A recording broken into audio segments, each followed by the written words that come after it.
Bum, bum.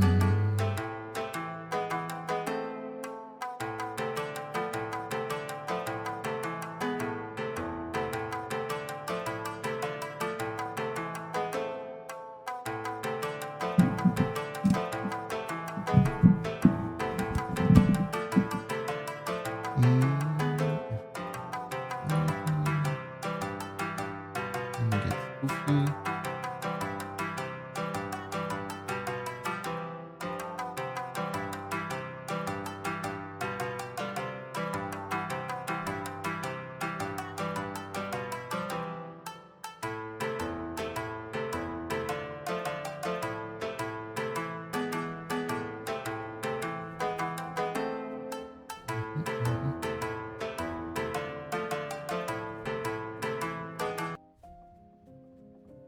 There we go.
Oh, okay.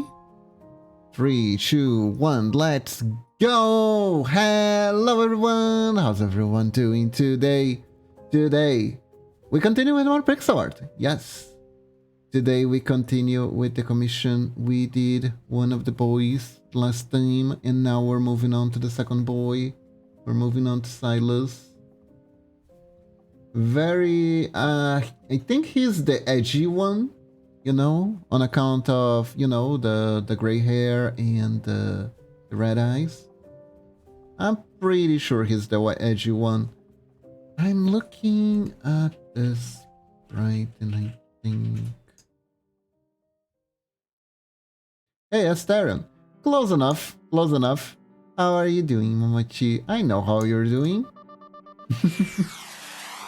What? Here we go. I think this is good. I think this is good.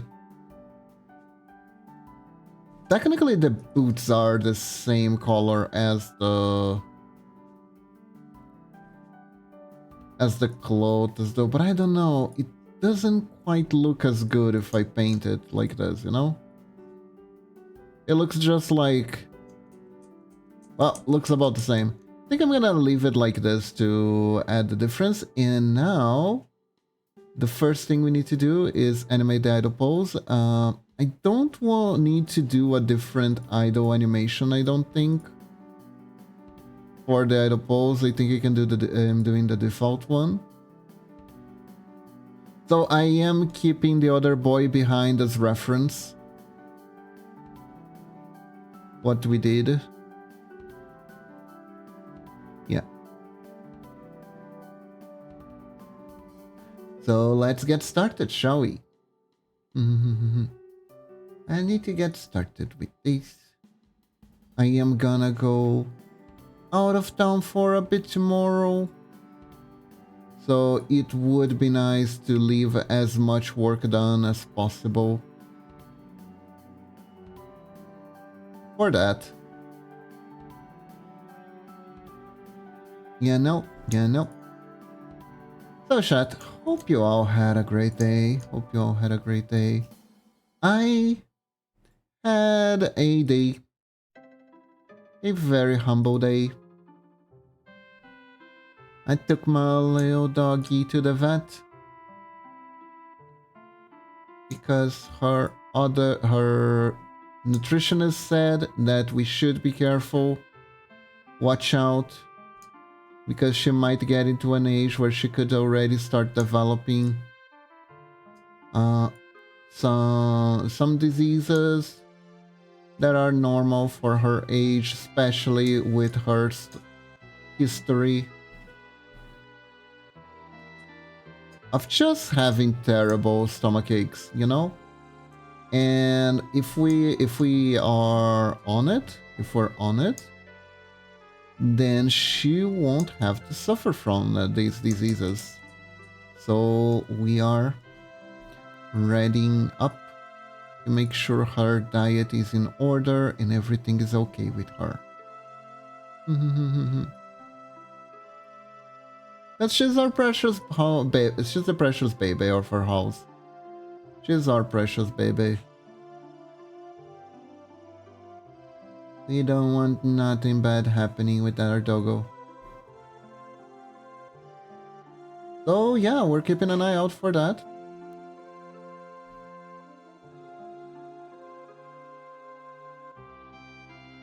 Let me see. Okay, it is better.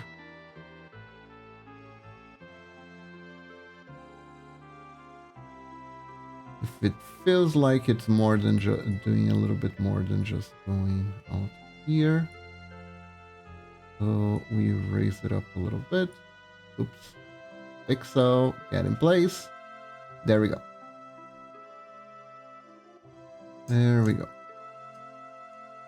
And do it like this.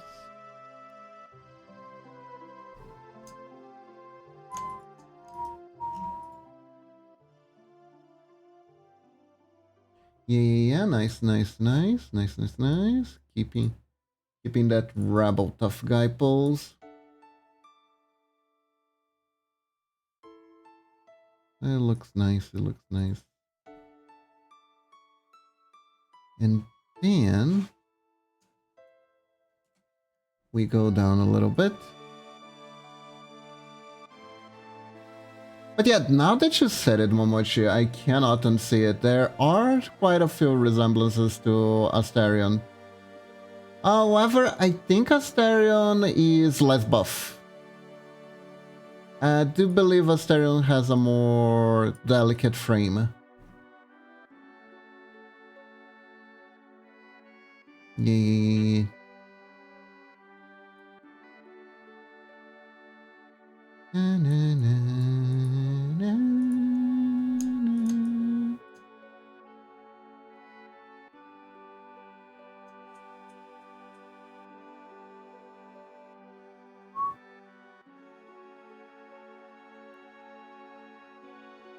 Kind of why Asterion, I believe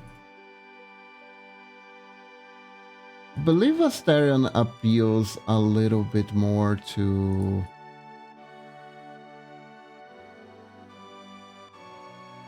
the anime crowd because of it. Because of his more delicate frame, you know? I do wonder now. Which are the more popular characters in Baldur's Gate? It's gotta be the Karlach? It's gotta be Karlach. Karlach gotta be one of the more popular ones, right? She has tragic backstory. She is like very cheerful. Are there people who like Shadow Hearts? I think there are people who like Shadow Hearts Momoshi. Even though she is her hit rate is kind of a meme, I'm sure there are people who like her. That girlfriend? She is more emo though, isn't she? She's a little bit more emo than God, in my opinion. I do feel like she is more emo. It feels like she hears a lot of Evanescence, you know? Maybe some My Chemical Romance. I can definitely see Shadowheart uploading an AMV of Wake Me Up Inside, right? Actually, that's her MySpace profile. You click on her MySpace profile and it starts playing, wake me up inside, wake me up inside, save me from this darkness I become. And honestly, the god being like a worshiper of the goddess of night and oblivion doesn't save her from the allegations, like at all.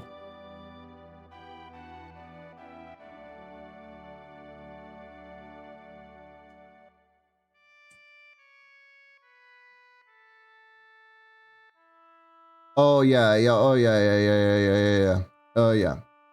You know, it's funny. You know how I know, out of all the things, you know how I know the Wake Me Up Inside from, where I heard it first? That mother freaking Daredevil movie. All those years back. That I had a CD. I know I'm old, but anyways, I had a CD that that was like the soundtrack for the Daredevil movie. I don't know why I had a CD for the track of the Daredevil movie. Maybe that was a movie I really, really liked and I just don't remember that being the case, but I guess I did. Because I had the track for it, you know?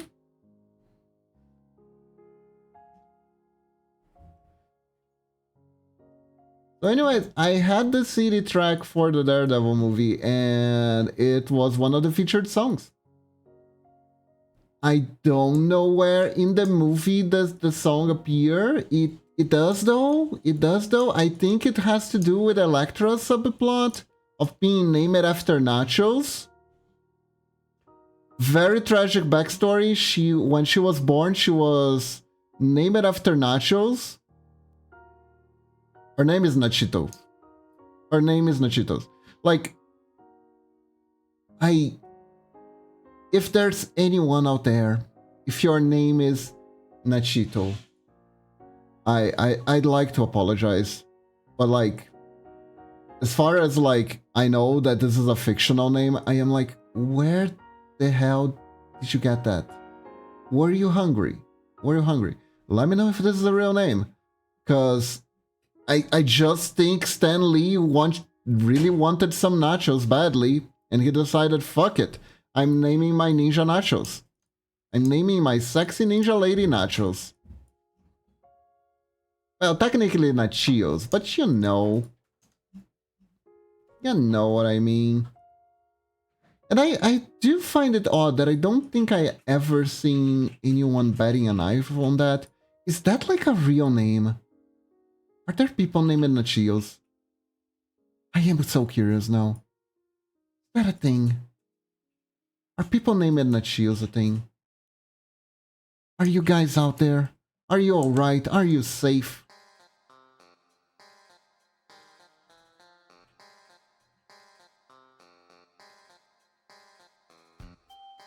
I'm not gonna ask you why your name at Nachios. You were born with that name, but anyways.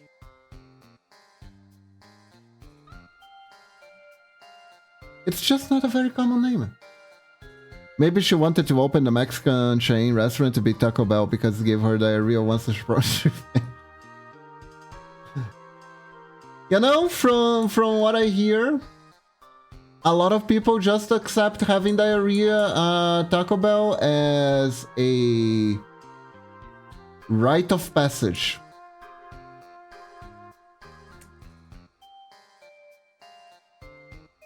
My understanding is that most people are very sporty about that.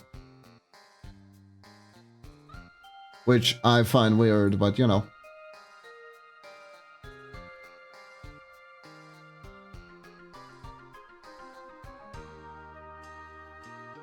Hey Brokeman, welcome to the stream. How are you doing today? Welcome, welcome. We're talking about nachos. But not really. We're talking about people named Nachos. Doing good, that's good to hear. It's good to be doing good.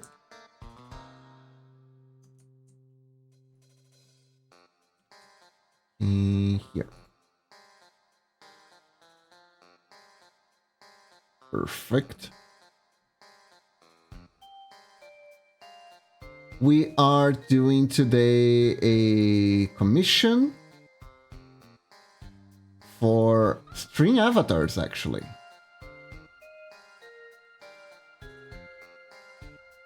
So here, I am gonna use these legs, but we're gonna do the arms differently. So right now we're doing the idle pose for this character. This character is from Love and Deep Space, a very fun servicey gacha that goal is aimed at the K-pop loving female target demographic, and it does a really good job at it. Nachos are alright, it's not something I crave, but it's the only thing available and complain. You know, I like nachos, but I'll definitely not have the ones from Taco Bell anymore, because I had experiences. I had terrible experiences that will haunt my nightmares forever. And I blame them. I do. I absolutely blame them.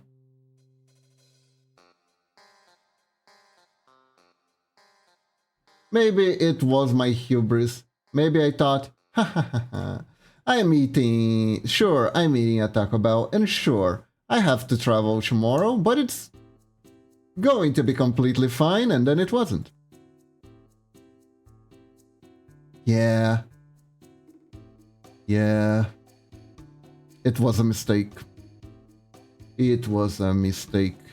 Indeed. A grave mistake.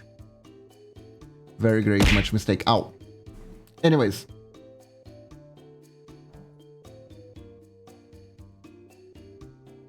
That wasn't a mistake, that hit. Badum-tsh. Ow.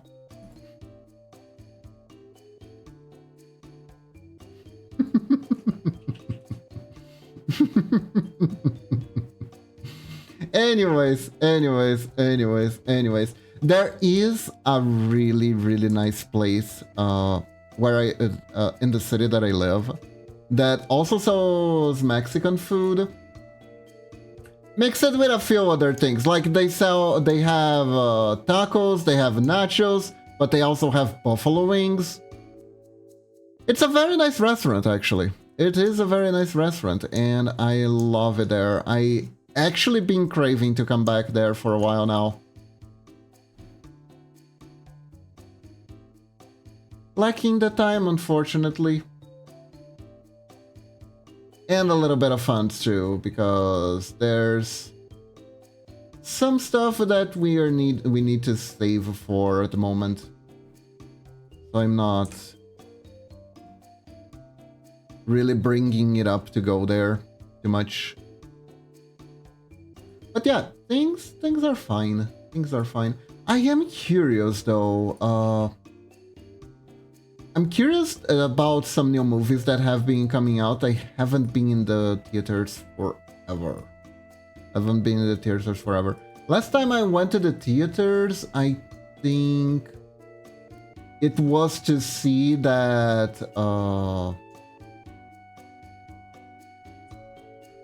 what was it? It was like the horror movie that's based on the game. That's based on a horror movie.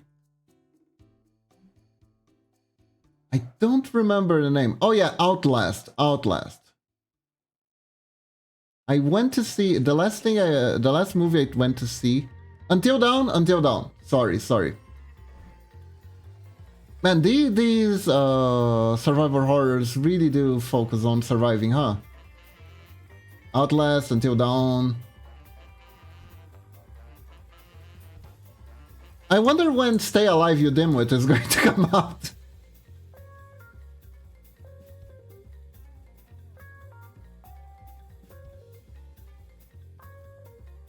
Stay alive, you funking donkey.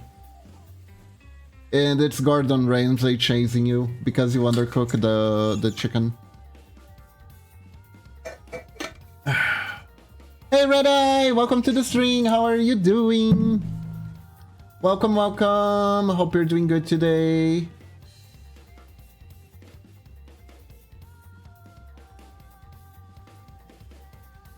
Hello.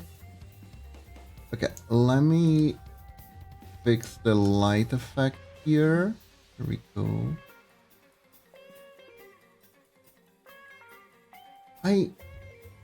There's this spike here that's kinda cool.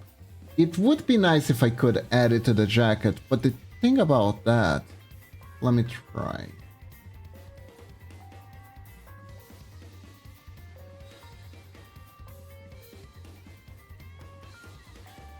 I'll be real, it kinda looks like someone spilled something on his jacket.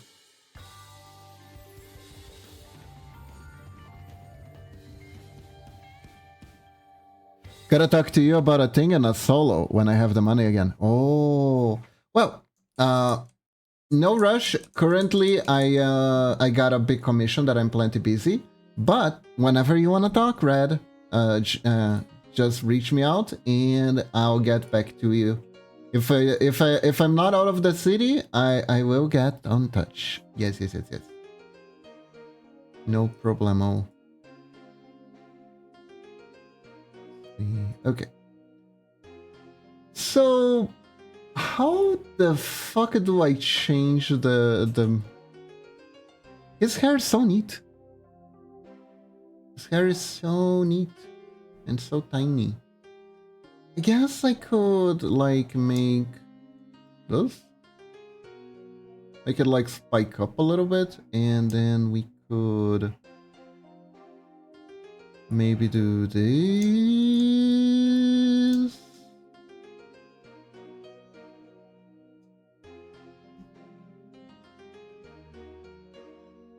Oh no, not my panties. What?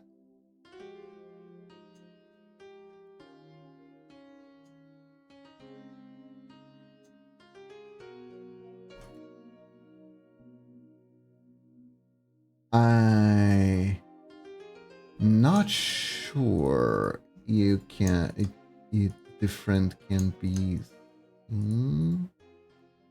between frames. Kinda. Okay. It needs a little bit more. Yeah, there we go.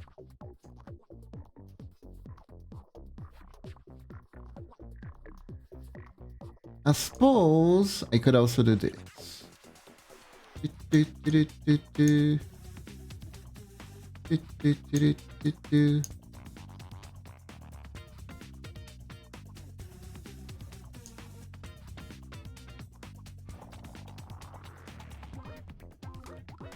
Yeah, there we go.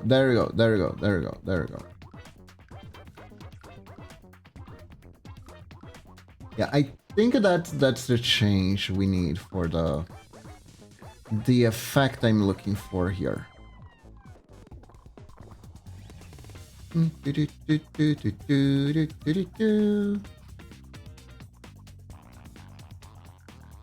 Yeah, there we go.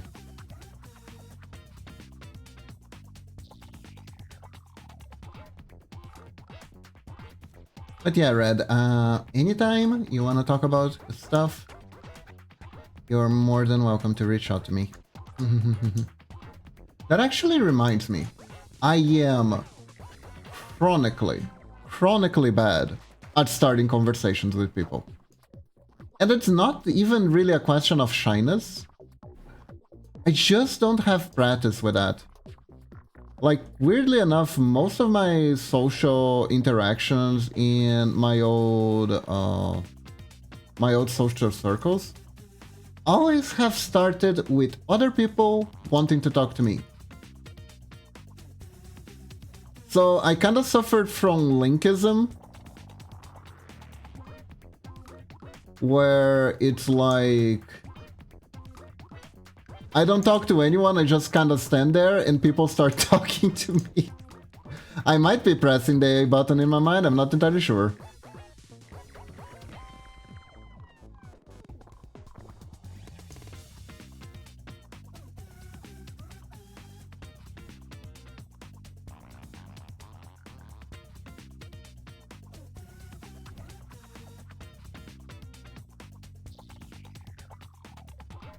It's a bad habit. It's a bad habit.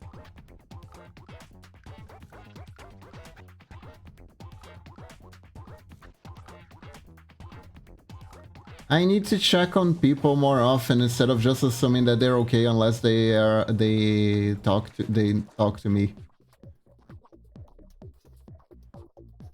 Yeah, no. There we go. There we go. Okay, let's see. Oh, this is nice. This is very nice. Very harmonic. I like this. Okay, now we get to the tricky part, the walk animation. Walk animation's pretty tricky. Because usually the right way to do a walk animation, right, you need to figure out what the deal with the character is before you can actually make a walk animation. That looks pretty good. So this guy's got a lot of swagger. I mean, technically they all do, because they're all like the seductive type, you know? But this guy is kind of like an agent from what I saw from the... He's kind of like a dangerous agent that maybe you shouldn't trust fully, but also he's a bad boy and he is hot, so you're like, I kind of want some of that cake, you know? I think that's what I got from the video that was sent to me, you know? So we need a bad boy walk. How do we make a bad boy walk here? So for the assassin guy, I made him put his hand on his shoulder. Oh, you know what would be kind of badass? If he walked all suave with both his hands on his pockets, you know? Doing like kind of a I don't care pose, you know? Just walking with both of his hands in the pocket, not really moving his torso too much because he is kind of in a tense position. I think that could work. I think that could work well for him. Okay, I'm selling myself on this concept. I think we should do this.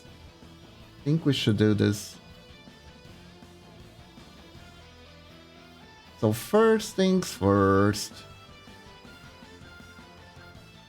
Let's make him look sideways. I have a little shortcut to make that happen easy.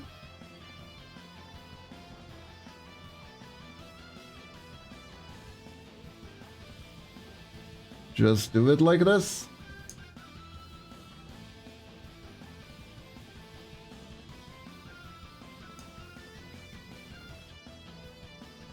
Do it like this, then you fill the head.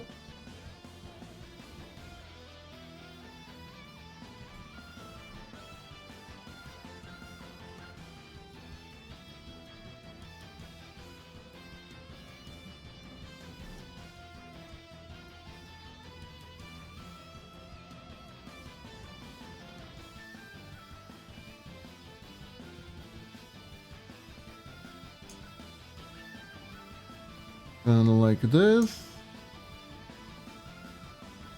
And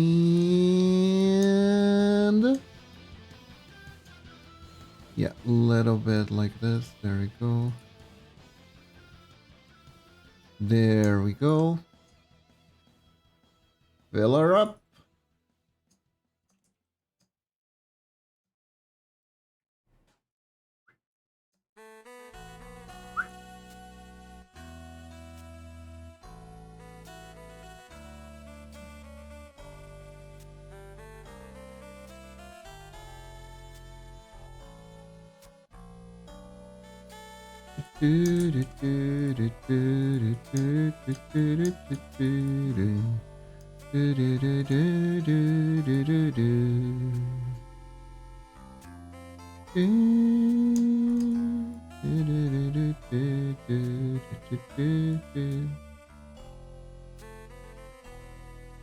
There we go. There we go. Speaking of dark and brooding characters, this music fits that perfectly. God, it was so cool.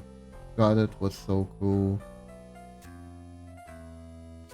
But yeah, I haven't been to the theaters for a while, and I am wondering if the new Superman movie is worth taking a look or not. I hear they basically undid the whole stick that Zack Snyder was trying to do about Superman being dark and broody. And everyone being like, wait, isn't that Batman? Isn't that Batman's thing? Why do you want Superman to be Batman? And the answer to that is a very cynical one. It is a very cynical one.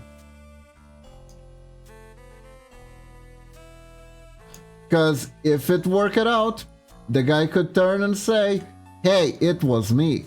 I was the guy that decided that if Superman was Batman, he would be better. Give me more money for my work.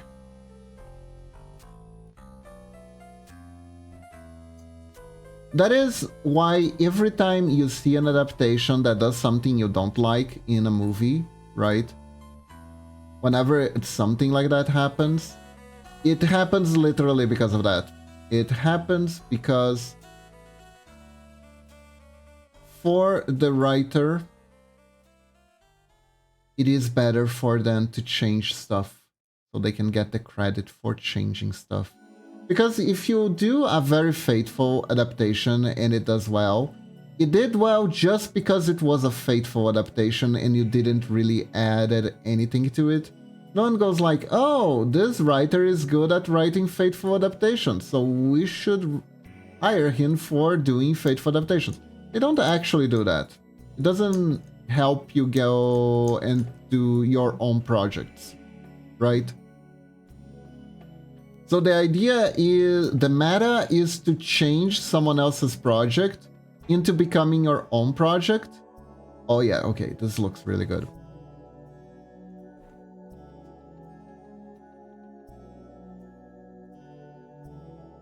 Okay. I'm cooking. I am cooking. I'm not mama, but I'm cooking. I think this is nice. Yeah, okay. Very nice, very nice. I am gonna get one more frame here because now I'm gonna change a whole bunch of stuff and I want to make sure it's quite alright. Okay, so first things first, let me take the arms off for a second. You must be tired. Here, let me take your arms off so you can rest. Right. Sometimes I wish I could take my arms off, you know? Do you ever wish you could take your arms off? Like, for real though. You're like really tired, you're in bed, and you're like, goddamn, I don't know where I should put my arms. I don't know where to rest my arms.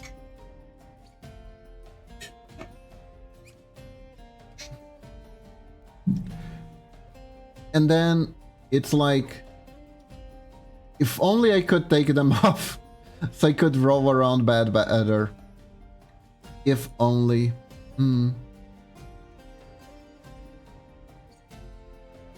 Okay, so how I did it here, I just made it a little bit shorter. But then when it came down to the walk, I had to like redo everything. You know what? Let's not get too shy or coy about this. Here's what we're gonna do. I'm gonna make the body turn completely to the side. So I might as well redraw everything. Whoa.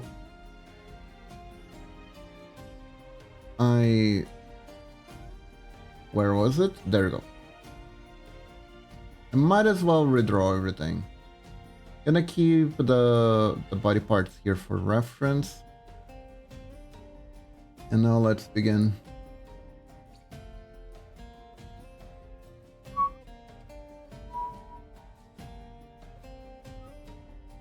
I'm gonna take this off here so I can see better.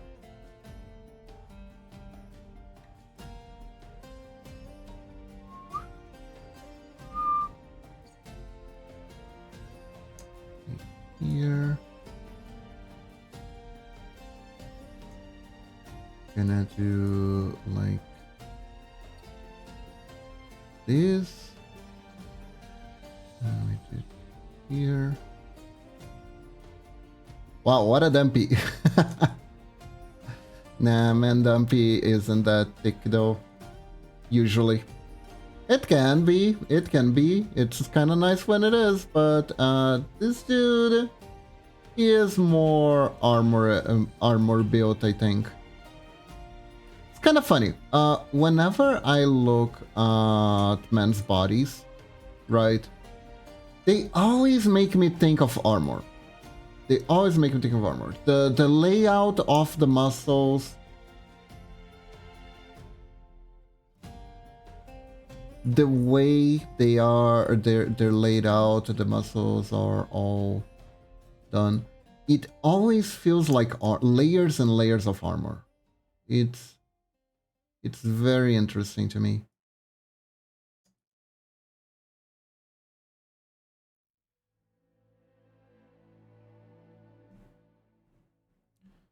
Very interesting to me. So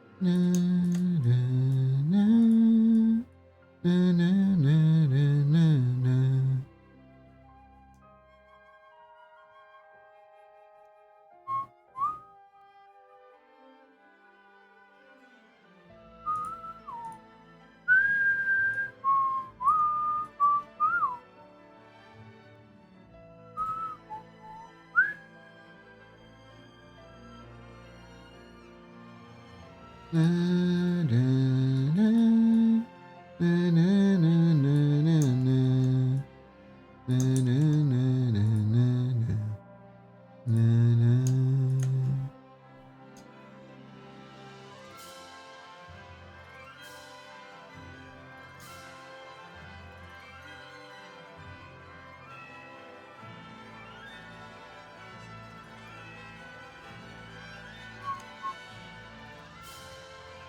Na, na.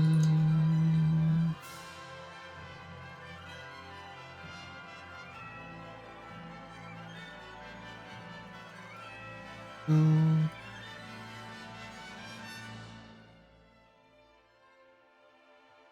Do, do, do, do, do.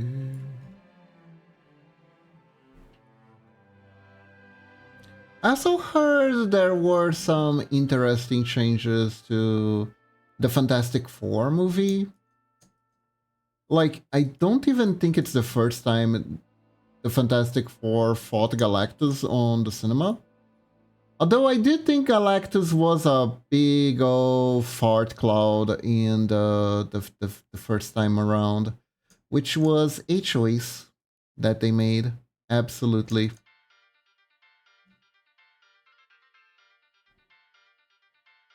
Along with all the other choices that they made in those movies. It was kind of awful.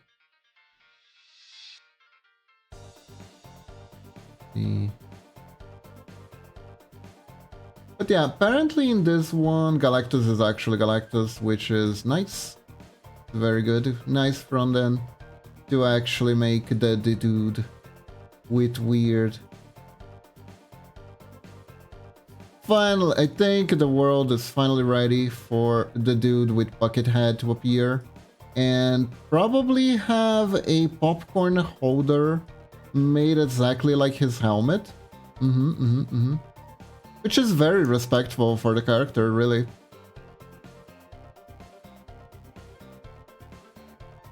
Have you earned true respect if your head is not a popcorn holder? I don't think so. I'm sure the actual Galactus would be thrilled with that.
Wait, what's the difference?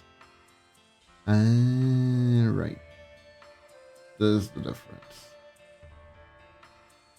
This is much darker.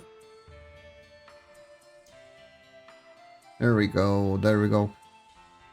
I usually don't really like to draw characters with a lot of black in sprite form. There's something about the excessive black that doesn't really let me make too much details on the clothes, right? Which is not something I'm crazy about, I will admit. But It's also a good experience because I did want to learn to do this better, you know? Well, well, and there goes another bot. Thank you, Seribot. Mm.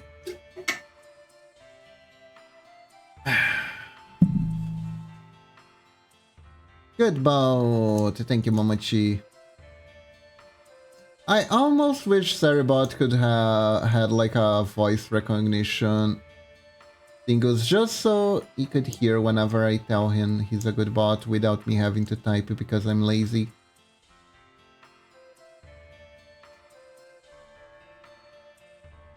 Almost, because honestly, as with most voice things, you never know who is programming isn't listening to. I already have my FBI agent that I share all my secrets with in the deepest, darkest times of night. I don't need anyone else for that at the moment. Thank you very much. Although Seribot is pretty reliable, I'm pretty sure the company wouldn't do that. Right? Right? Right?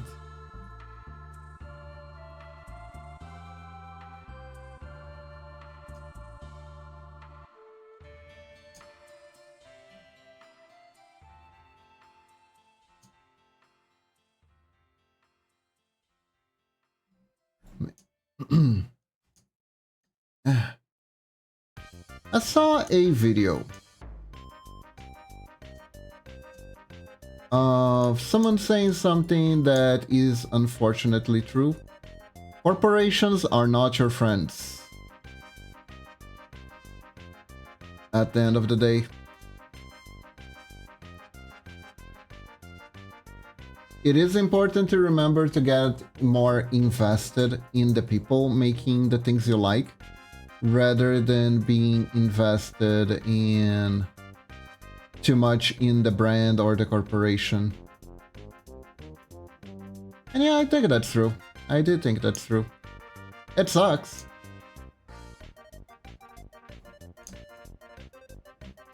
Like, I used to love Konami games a lot.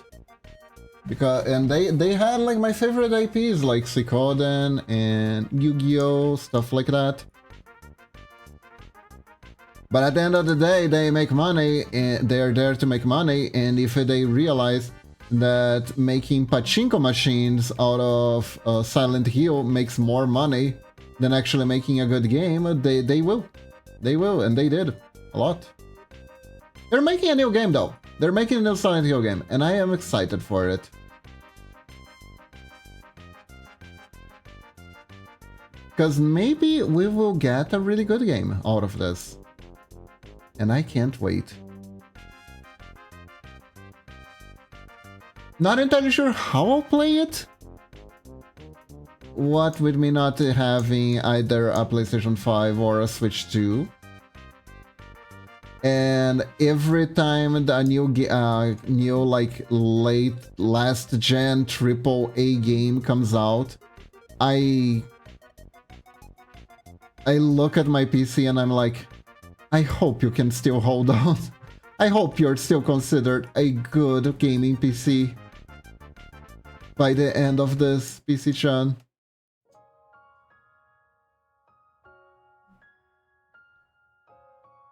But I am scared. I am cautiously optimistic. Cautiously optimistic is good. You want things to go well, you think things will go well, but if they don't, you don't feel like the world is ending. I like cautiously optimistic.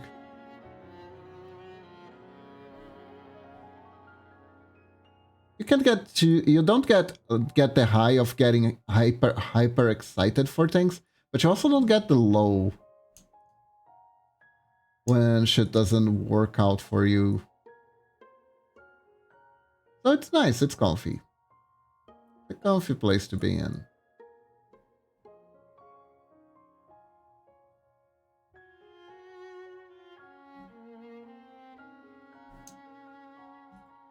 Even though they want me to be hyped for everything. They want you to be hyped for everything. They want everyone to be hyped for everything. Because usually that means you will buy a pre-order.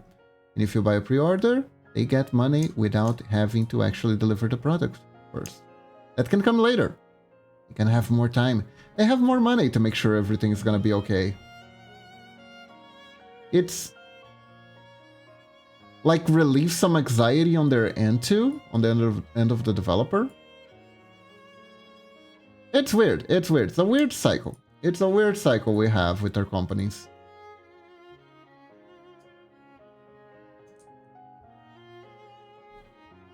It's a weird thing we have with the companies.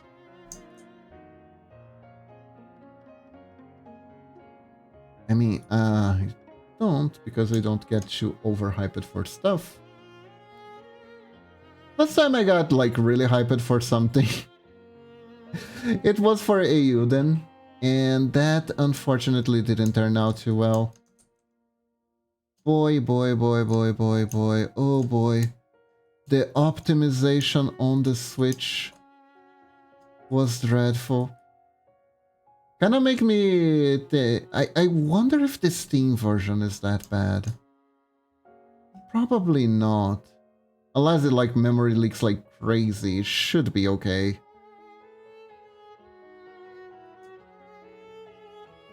If it does memory leak like crazy, like oof.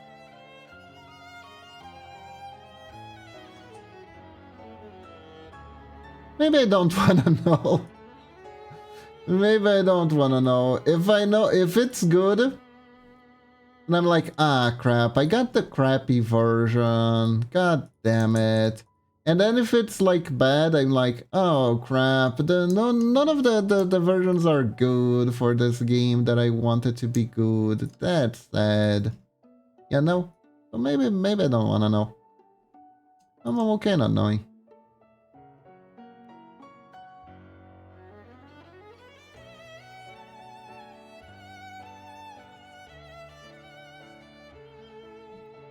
Okay, okay, this is a good side sprite.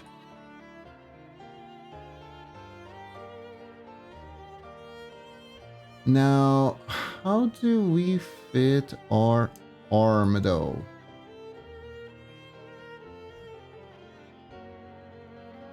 Okay, so I think the way I want to do it,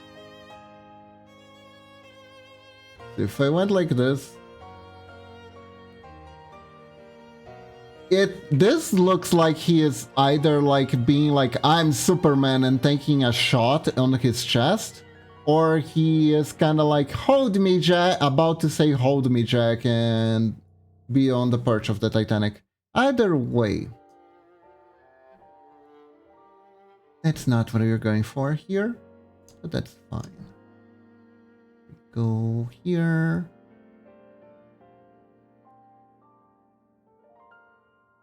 Like this. About the size.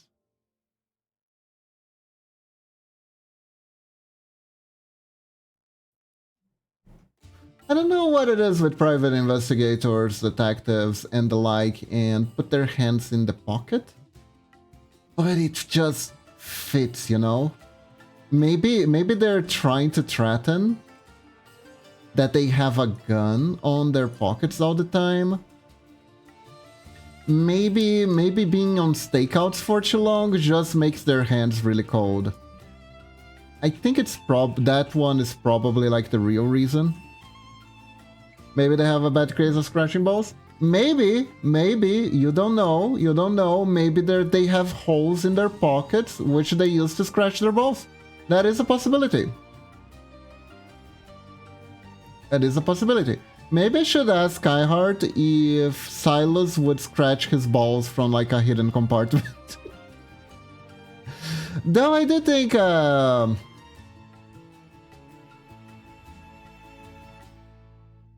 Master, I think that would be kind of a long shot, Momochi. I think that's a little bit of a long shot.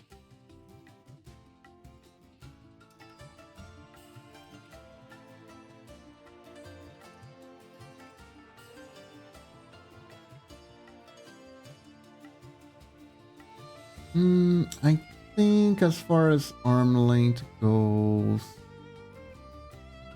I feel like we could bring the arm a bit closer. So it looks like the hand is actually in the pocket and not just on the side, you know?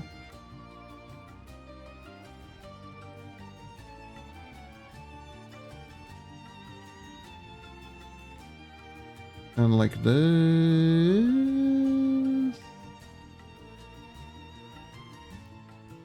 I am trying to visualize. He still needs to look like he has more arm, a good amount of arm muscles, you know? He is a more buff character. So that does have to try and show in the shape of the sprite.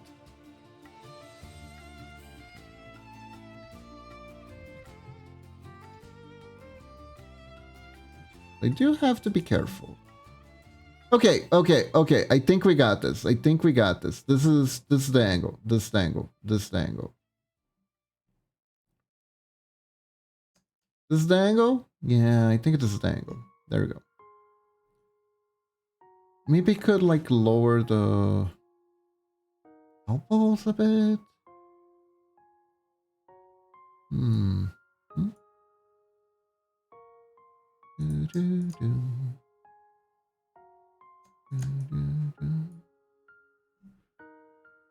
Yeah, I think this is the right one. This is the right amount. This is the right amount. Okay.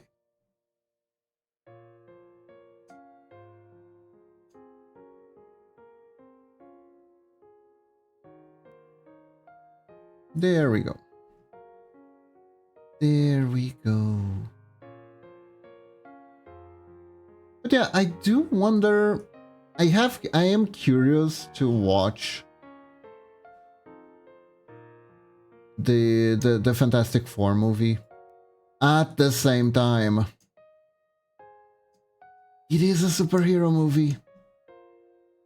And honestly, getting a bit tired of those. Not gonna lie. Same with Superman. Curious, but at the same time, it's still a hero movie.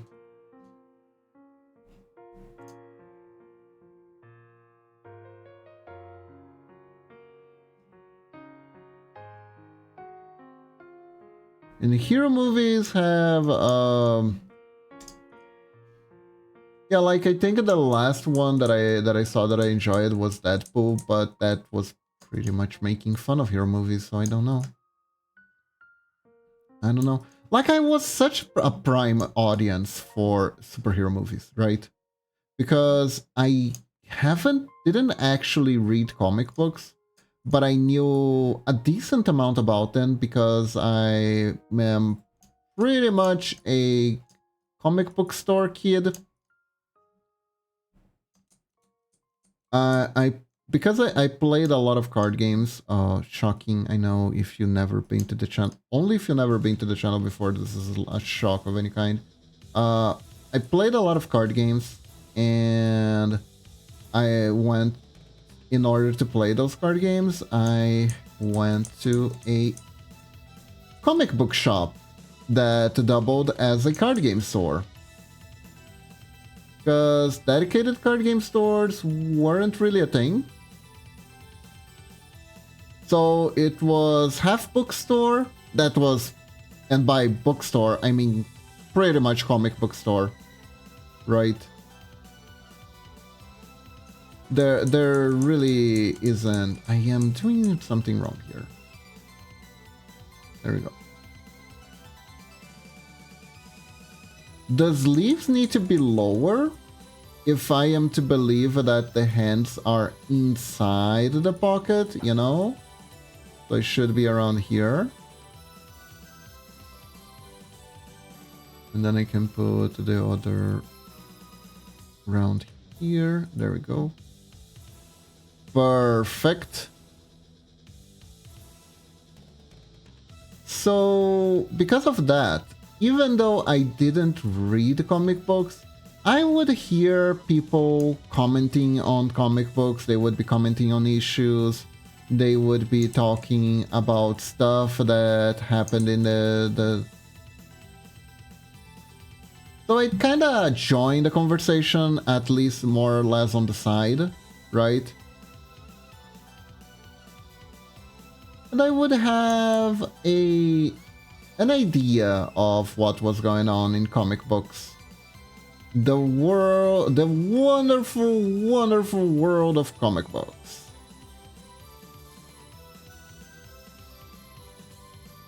So that was like one of my main sources. Other than that, when I was little, my dad would basically tell superhero origin stories for me as bedtime stories.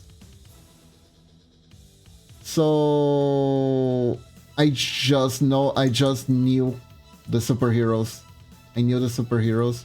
And I had a basic idea of what would be happening in their lives. Like, yeah, Superman life is like secret identity shenanigans, and he is like really nice guy, really strong guy. Batman is all dark and broody because dead parents, and Joker.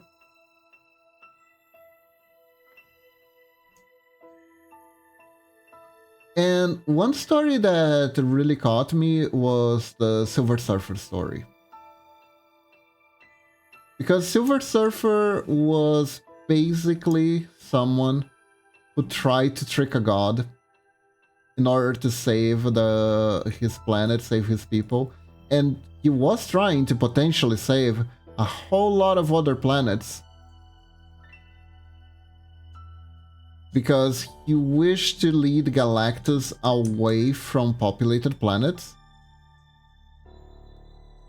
However, in trying to trick Galactus, he ended up getting tricked himself. Because Galactus was kind of like, nah, actually, I know exactly what you're trying to pull here. And I'm not gonna let you back away on your word. You are going to bring me populated planets. So I'm gonna wipe your memory out so you don't remember your plan against me. That you were planning to rebel against me. And you will always have been my herald in your mind. So he forgets about his home planet. He forgets about the people he was trying to save. Galactus doesn't go as far as to eat his planet regardless, because they had a deal. So he does leave the planet alone. Because Galactus is that kind of guy. He's kind of a jerk, but he keeps his word. He keeps to his word. He keeps to his word so much, in fact, that it is kind of a matter of pride. He is very prideful. And like, he doesn't accept if even though technically the Silver Surfer is a rebel in the comic books, and he breaks away from Galactus, and he doesn't bring in any more people to the to planets and everything like that.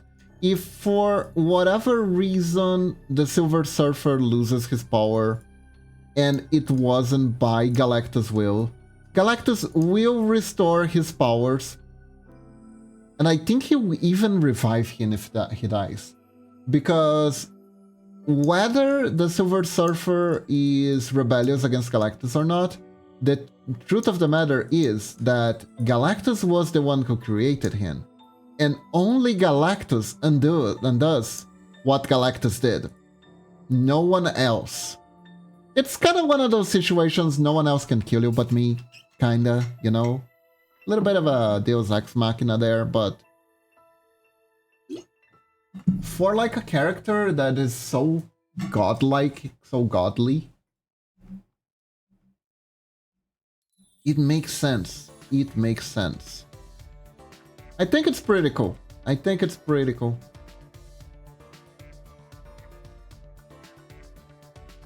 Ah, no, I just think it's neat. I just think it's neat. Which is kind of why I wanted to see the Fantastic Four movie. Because it has both Galactus and...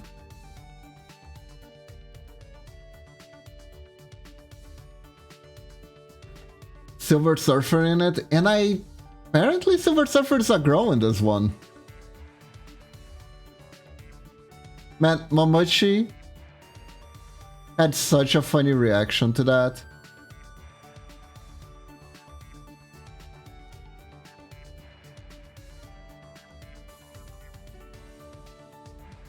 She was just like, finally they got tired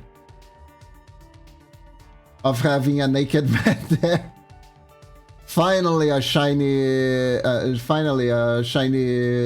waifu. And then she realized what she said. She looked at me and was like, aren't you glad you're married to a bi girl like me? I like, of course, I love ya. But it was pretty funny. Oh, I'm on the wrong layer. That's not good.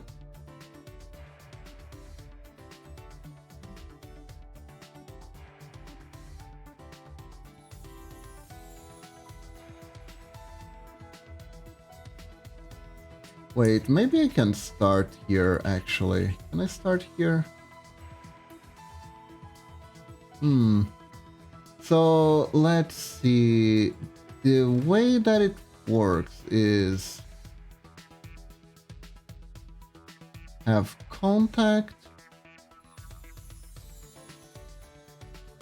Both legs are contact. Around here, one of the legs wouldn't be contacting already for the walk cycle. So I think this one would be a bit higher.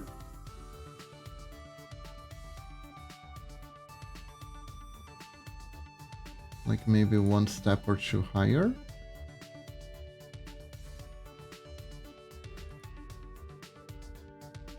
Would still be moving like this.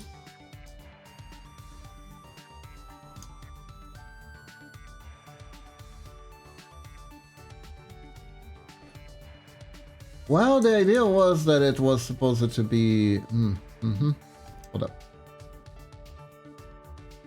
Let's bend the knee here a little bit better. You're gonna learn to bend the knees today, Silas. Once and for all.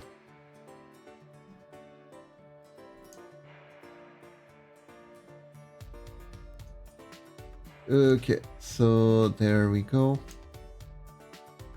Whoa.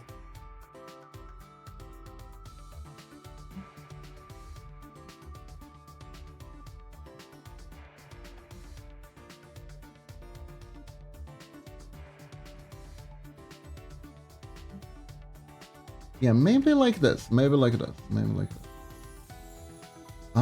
Though it does look a little bit off like this, so...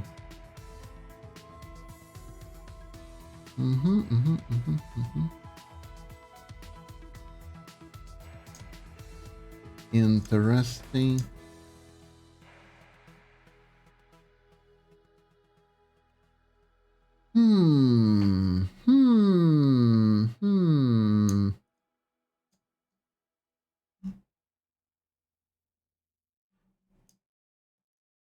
Yeah.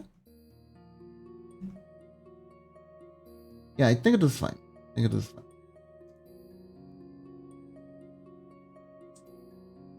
Now over here, what we want to do is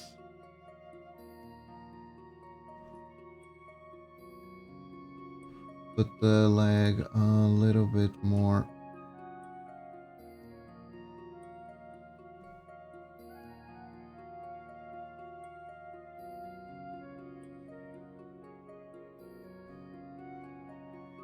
Let me think. How many frames do I want? How many frames did we have for this one? 1, 2, 3, 4, 5, 6. have 6 walk frames. 6 walk frames.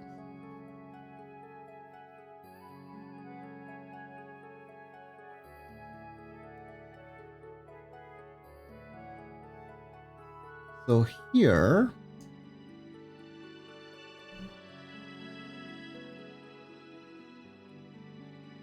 I want it more like this.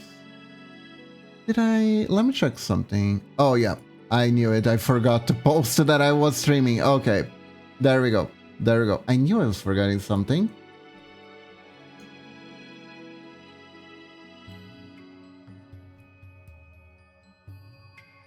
It's one of those small changes. I don't think like the gender of Silver Surfer actually changes anything in the story at all.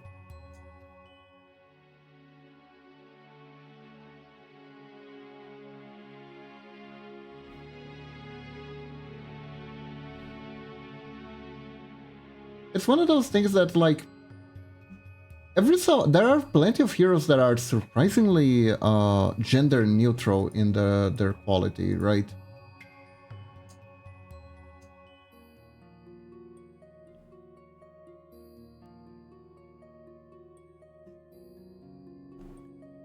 In some cases, having a specific gender made sense for like some stuff that's like relative to the time the story was built, like for instance Spider-Man. It would be more rare for a girl to grow up with superhero stories. That's actually kind of one thing that they had in the original Spider-Man, that Spider-Man was a comic book fan. I think he was a Captain America comic book fan.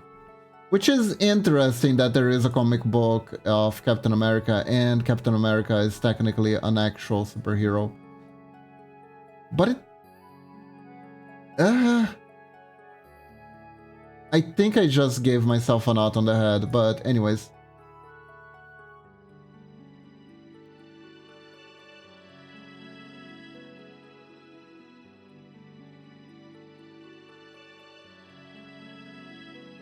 Okay, so maybe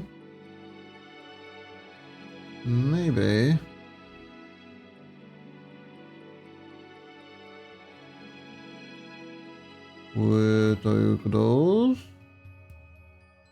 and put it a little back to the back right there.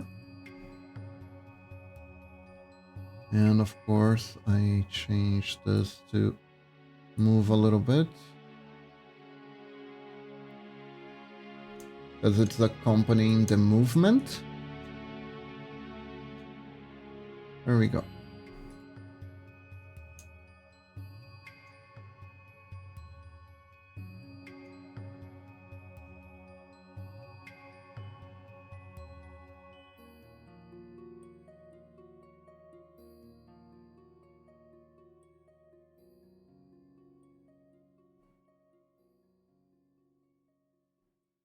Now we can do these.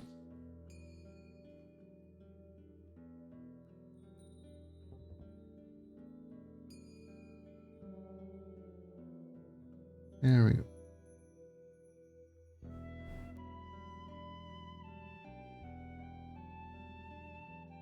Oh, I know what feels a little bit off. The knees aren't bending. I need to bend the knee here too. Otherwise, it's gonna feel very like the knees are fused together. The movement is gonna feel weird.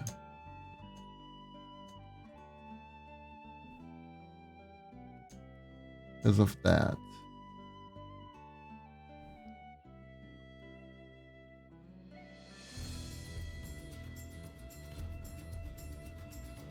So let's see, how do we make this? Have it like this. Go.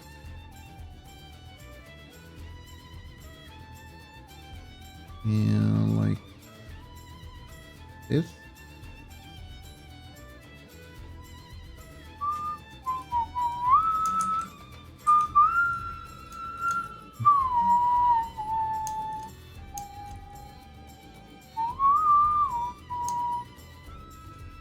Then we did this.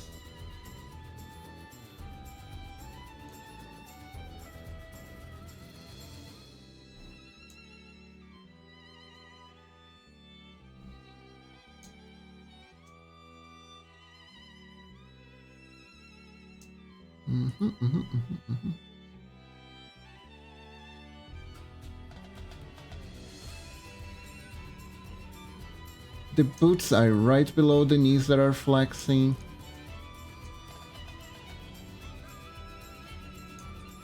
So that's a good angle to take, I think. There we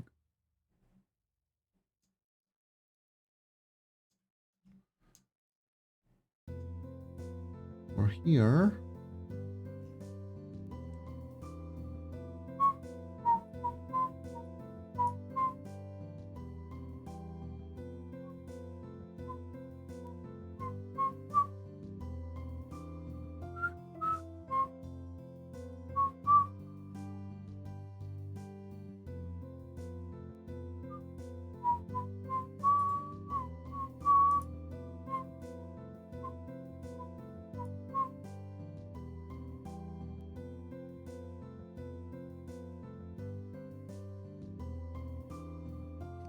So here.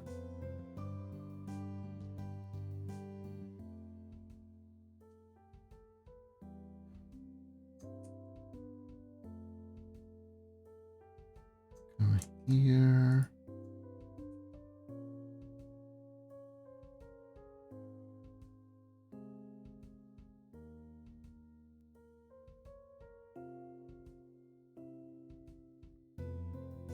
And we did this. Do, do, do, do, do, do, do, do, do, do, do. Do, do, do, do, do, do, do, do, do, do, do. Do, do, do, do, do, do, do, do. There we go.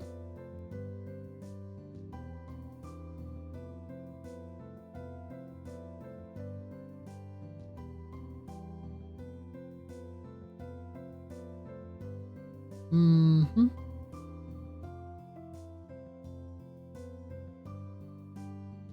Then this one is gonna be the one who's lifting up. I do have to respect that I made this like there's a slight plane here, like it's not much, it's like this big. The ground is this big instead of being this big, right? So gotta respect the little plane here that I did.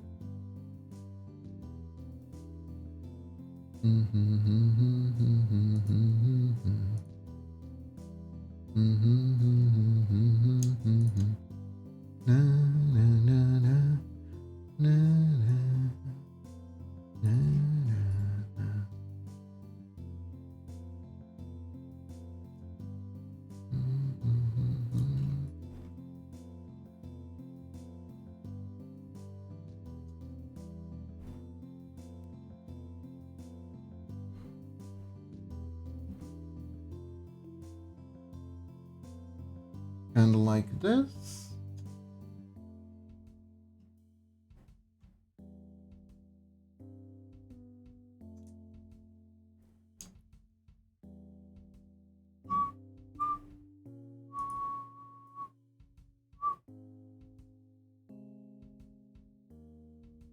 And since we're lifting up, gotta lift it up.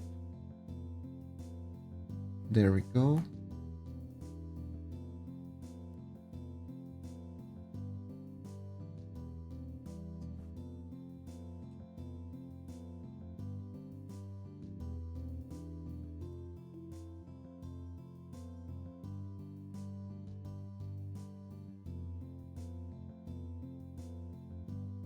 Then I can kinda take this and put it here.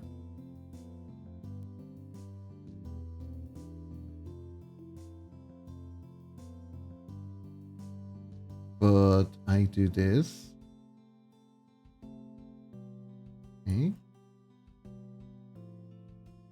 And we just swap the perspective completely.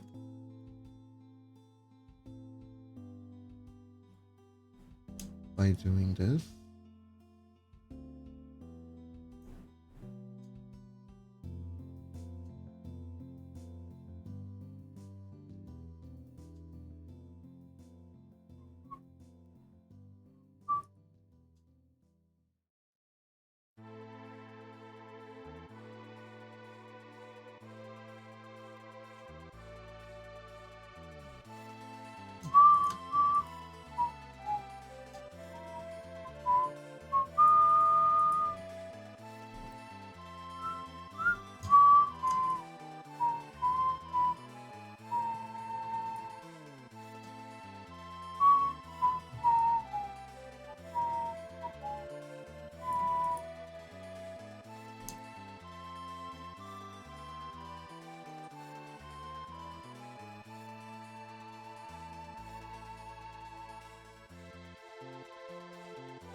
And this.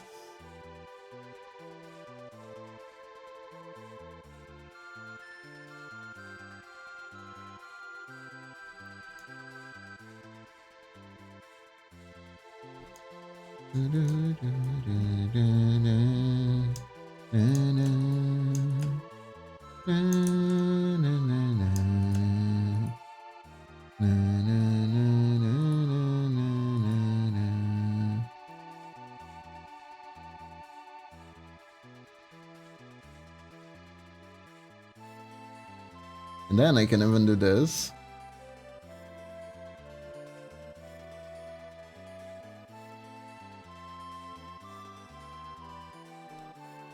But this time we shift the perspective again. By putting this down a little bit here.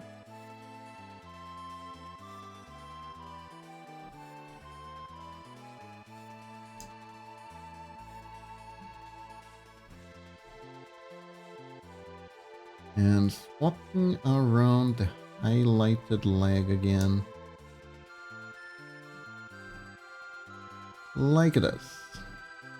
Man, I kind of wish I was more of a high contrast artist.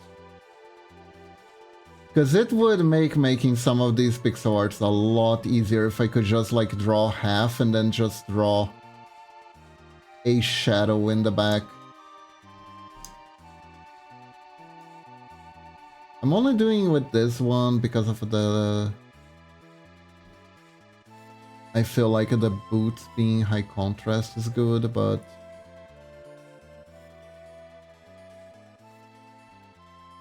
Dang.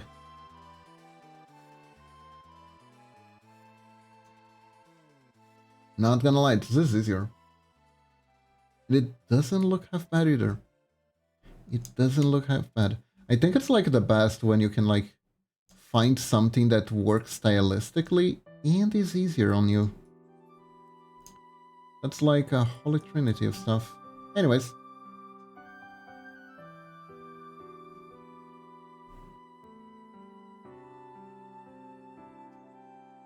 There is a trick though to this sort of stuff though. If you are gonna make it like your style to do like high contrast stuff, you need to be like really good with lights and shadows.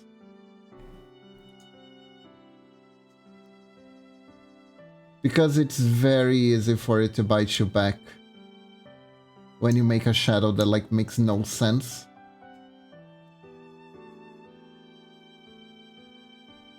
It's not all sparks and rainbows.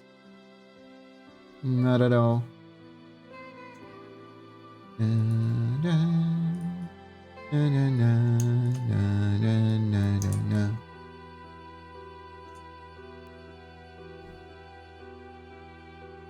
Why though?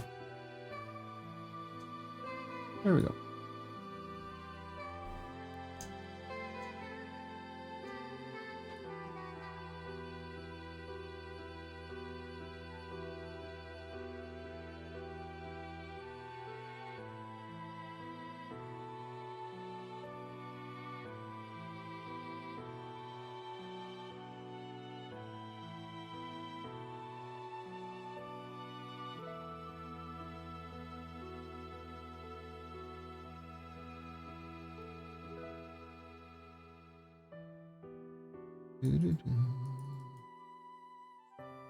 Okay, let me test something real quick. Oh yeah, it does work. It does work pretty well, actually. There are stuff that I need to change, obviously. I do think this leg looks strangely fat for some reason. The dumpy might be a bit too dumpy.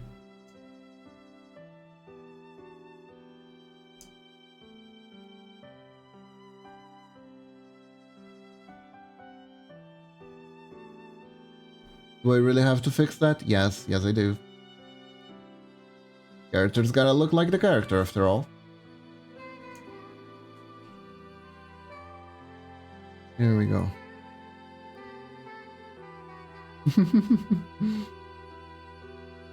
Still. The character gotta look like the character.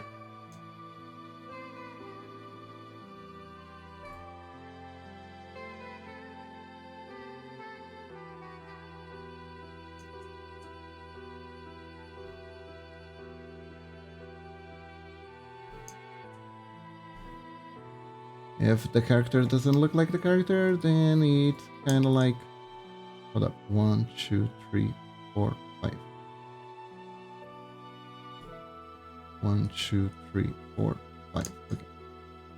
I thought that the legs were a little bit off. And I was right.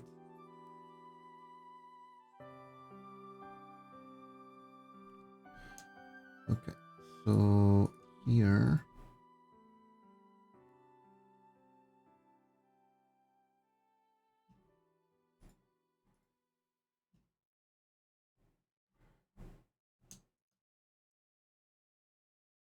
Here we go. Here we go.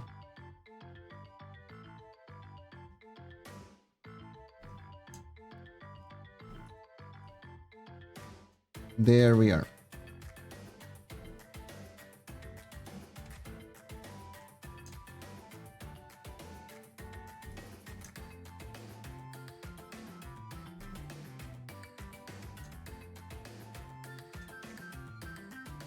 You know, me and Momochi, we opened a box of V-cards the other day.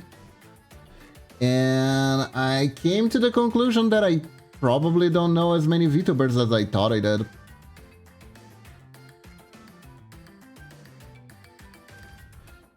Got a lot of cool cards from cool people, but I did wonder who were they exactly.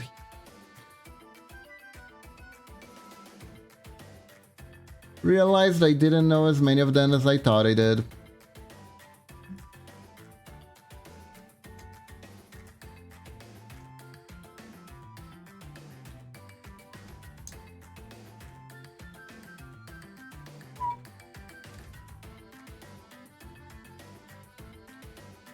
Let's see here. By the way, Momochi, I know you meant dumpy. But if you say just dump, it sounds like you're saying that you love taking a good shit. Just an FIY.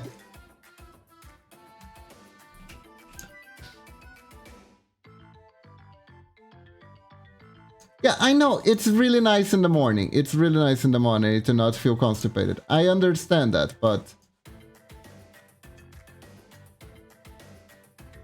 Hey Super Fudge, welcome to the stream. How are you doing? Welcome, welcome. How are you today? Doing good too, doing good too. On commission grind duty. We're making a solid walk animation actually, but I do need to...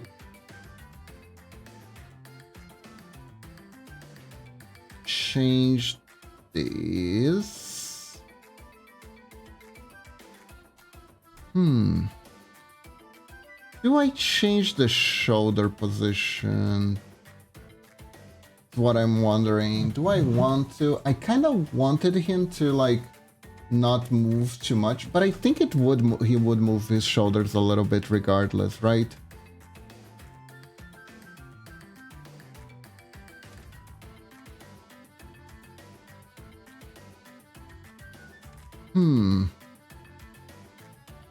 Now I'm curious. Now I'm curious.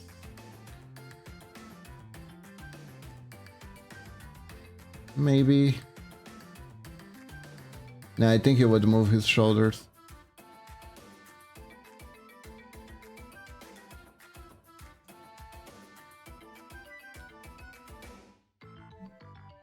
Yeah, he definitely would.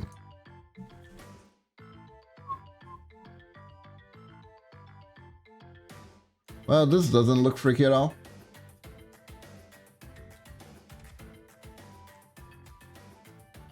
This doesn't look freaky at all.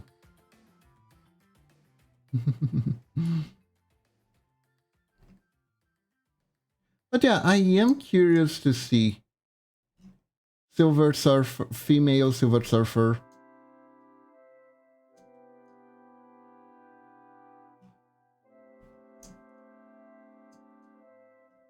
Also, I feel like if I ever wanted to offend the Silver Surfer, it probably wouldn't be really hard. You just have to call him something like, I don't know, second place Oscar. I think is a very effective insult against the Silver Surfer. Because he kind of looks like a second place Oscar.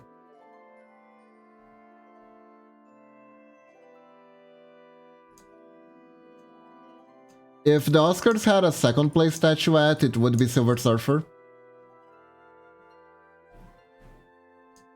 But really, if you want to offend the Silver Surfer, you just have to bring up that game for the SNES. I think that would be offense enough.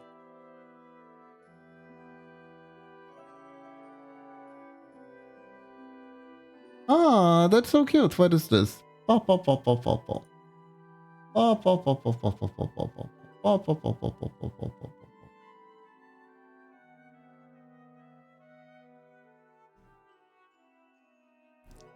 Oh god. Not the pawpaws. Not the pawpaws. Ah. If you wanna know what the pawpaws are, to this day, I wouldn't be able to tell you. There was a TV show a long time ago, back when Cartoon Network did not have ads, that was called the Pawpaws. And it was these very cute teddy bears that were all tribal style. And they were kind of like rip-offs of the Smurfs.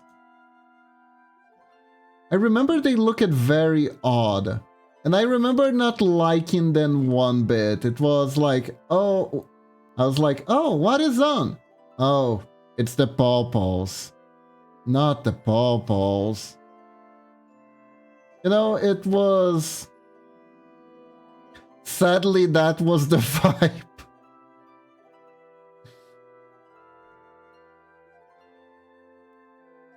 I remember they would come up right around lunchtime. So it was what was on while I was eating to get ready to school. So I'd kind of leave it on and be disappointed. And that was the Pawpaws experience. God, that one, like I will absolutely know that Hollywood has reached the absolute bottomest of the barrel if they actually go and be like, the Pawpaws movie. Because, like, no one knows who they are. No one remembers. No one remembers. People remember the Pound Puppies because their name sounds like a sexual innuendo, at least. So you can remember the Pound Puppies. But the Pawpaws? No one remembers the Paw Paws. By the way, Pound Puppy sounds like the alternative to Discord Kitten, doesn't it? Doesn't Pound Puppy sounds like the alternative to Discord Kitten? Am I just too corrupted by the internet at this point? That the Pound Puppies sound like Discord Kitten, sounds like the alternative to Discord Kittens.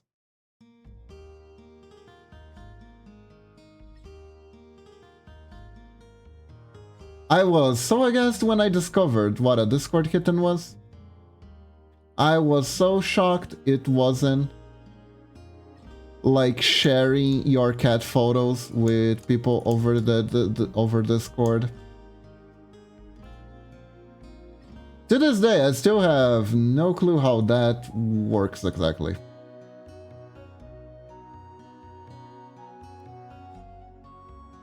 Or why would people want that, to do that, you know? But, you know. Each their own, to each their own.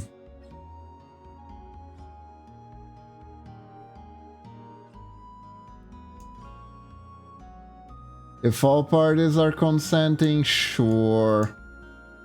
Knock yourself out, buddy. Long as all parties are consenting and happy with their deal, it's fine. Not gonna judge too much.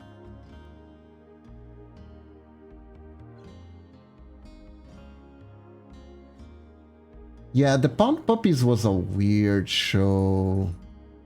It made no sense. Was kind of apocalyptic too. That was a weird show. You know, there was like a period of time where like cartoons were weird without trying to be weird. It's not like Adventure Time. Adventure Time is weird, but it's trying to be weird. It's trying to be surreal.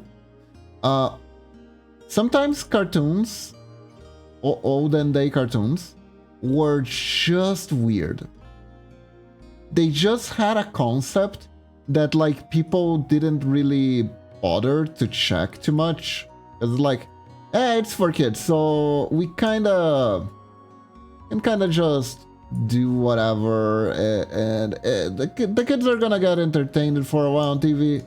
No one cares about the implications. No one cares about the scars they're gonna leave to these millennials. Pound Puppies was a show that occurred in a pound. Not a pound, a animal shelter that was run by a lady who hated animals. She hated dogs in particular. And of course, since she was a dog-hating person, that means she had a cat. With like poor cat owners, anti-cat owners propaganda, you know?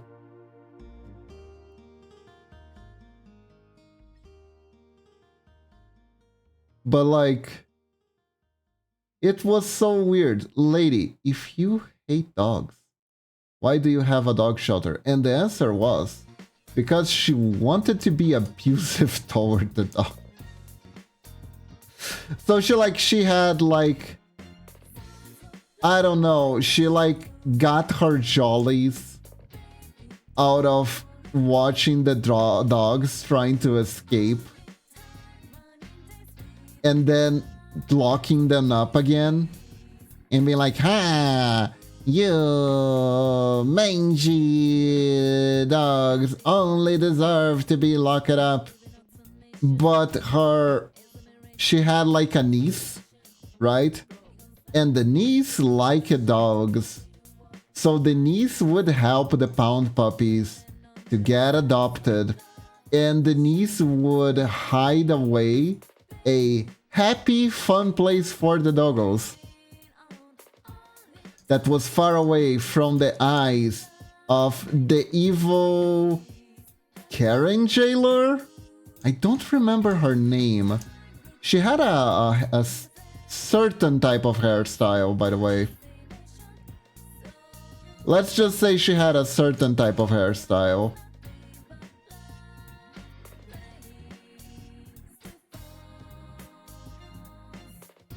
And yeah, that was the Pound Puppies.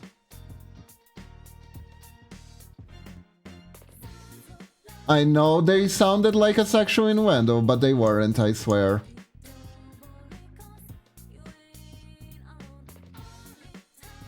It was just a very quirky premise. And they had educational episodes too.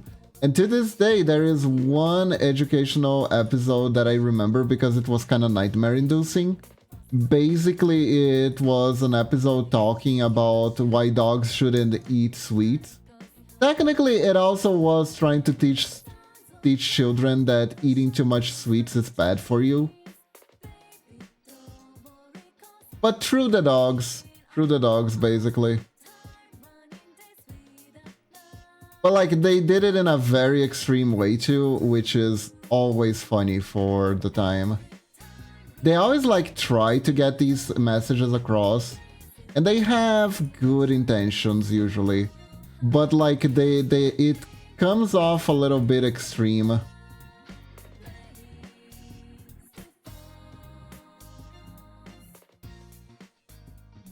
Kind of like, oh, you wanna eat sweets? That's nice, but did you know that if you eat too many sweets, your body is gonna become crippled and weak, because you will get, instead of getting antibodies, you get jello bodies.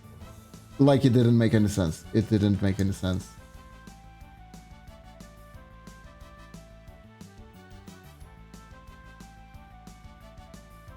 It was not very accurate. It was not. Surprisingly, the Pound Puppies episode wasn't too strong on science. I know. But anyways, old cartoon winner aside, I'm on a roll with old cartoons. I guess because I've been reminded of them too much lately. I don't know why. Keep coming up. But like, Penty and Stock is back. Penty and Stock is back, and I am so glad. I am so glad. I completely forgot that the series actually ended with Stocking killing Penty. I forgot that was a thing. I only discovered that was a thing because I was watching like a YouTuber doing like a recap. And he was like, by the way, the anime ended like this. And I'm like, wait, the anime ended like this? I completely forgot about that. And there you go. The anime picks off exactly where it left off.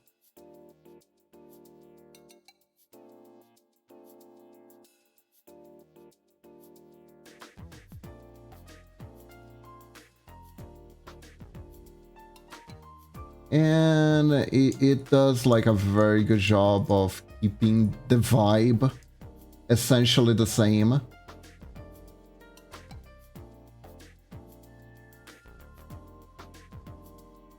The vibe of the show is essentially the same. They change it very little. One of the main things that they changed was very slightly the way that the priest is drawn to look less like something unfortunate, right?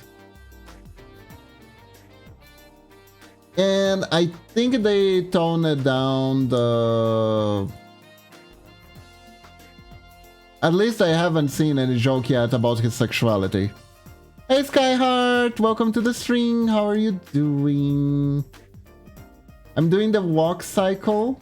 Oh, I still need to adjust this. His shirt is looking a bit too loose. I don't think I want to do this actually. Hold up. I thought it would be a good effect, but I don't think it is. now that I'm looking at it. Look at this.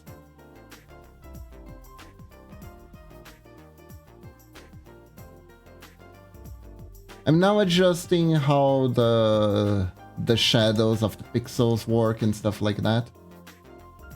I already got the idle going.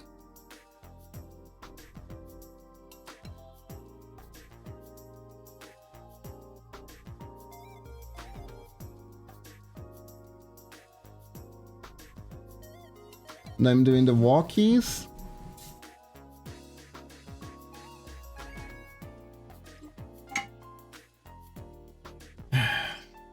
You've been doing fantastic. Ah, thank you, thank you.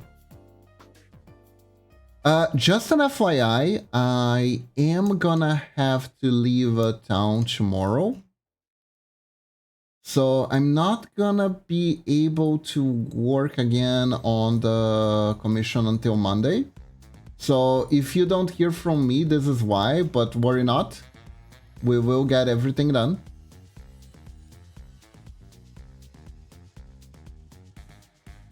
Oops.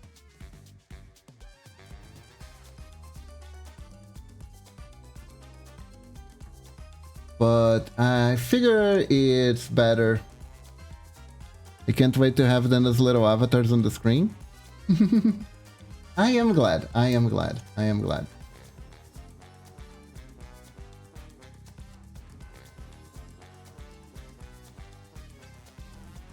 Oh, and by the way, if you have any issues setting them up, I am more than willing to help you with tutorials in case you don't know or anything. I had a customer, another client, not customer, client. I had a client who didn't know anything about string avatars and they had trouble setting up. And I drafted up an entire tutorial for them on how to do it.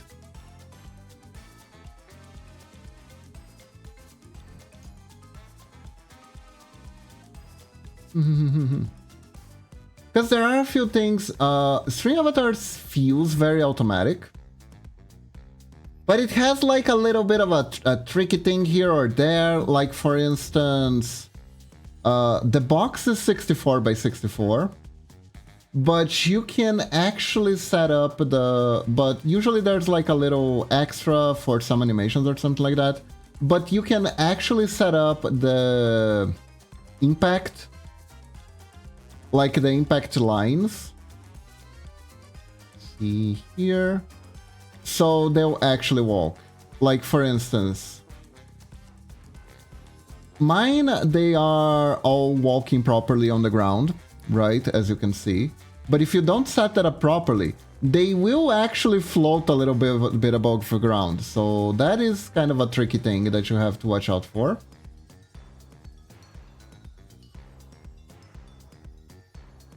Okay, so now let me think. What was the next one? It was sitting down. I'll be real. Silas seems like the kind of guy who would sit down with one leg outstretched and the other one bent. You know what I mean?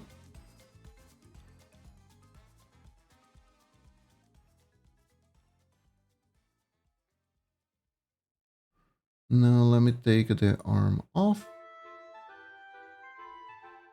for a sec.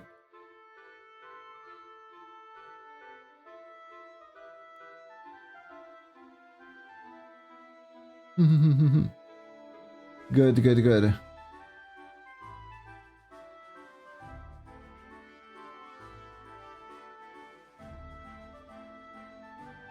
He feels very confident. Confident? Confident. A little bit too cocky.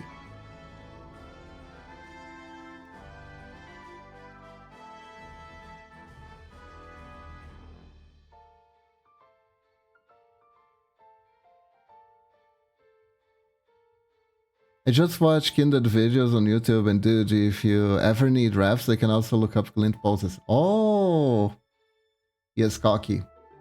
I got that from him. I got that from him.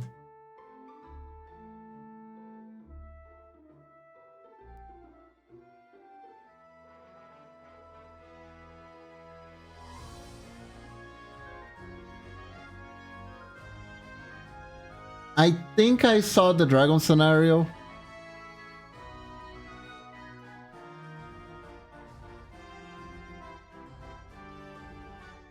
Where it's like, oh, you're here to kill me? Let's see if you can.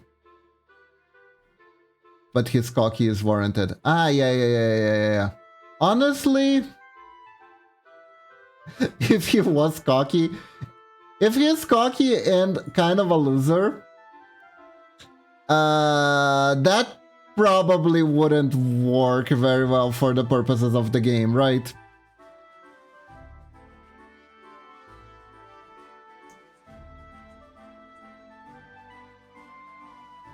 He wouldn't work that well as a character.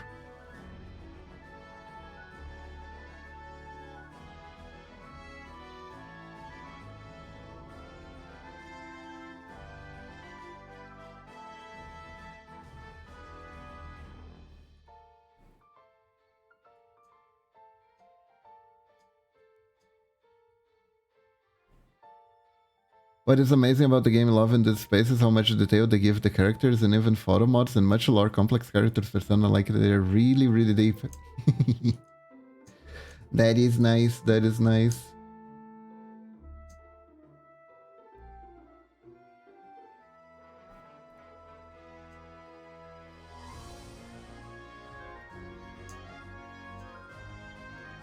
There we go.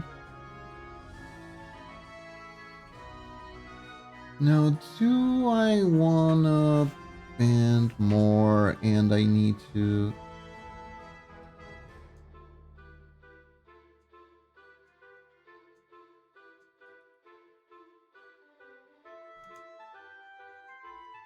Okay, so here.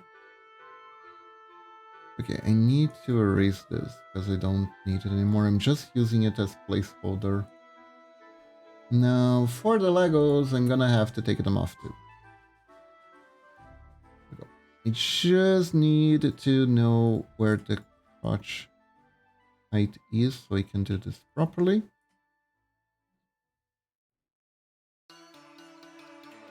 And now, I can get down.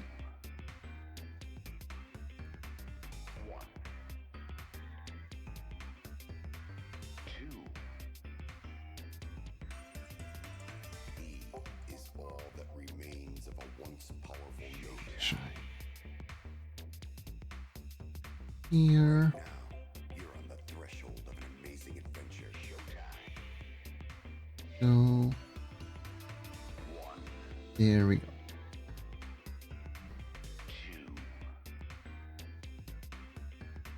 Well, I know you really like this game because you even became like affiliated to...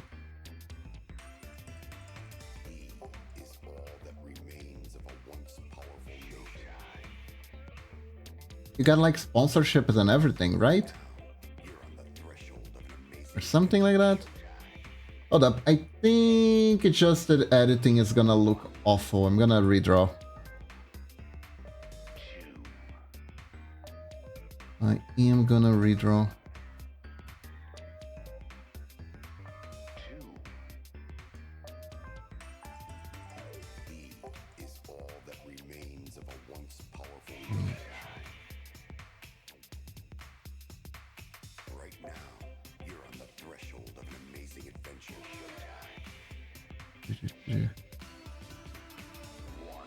Oh, that is cool.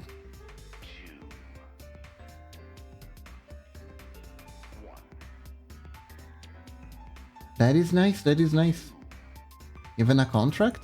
Hmm.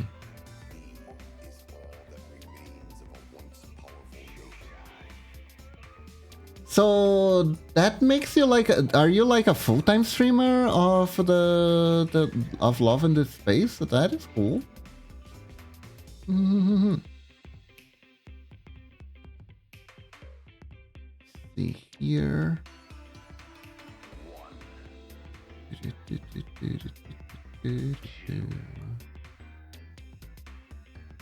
Think.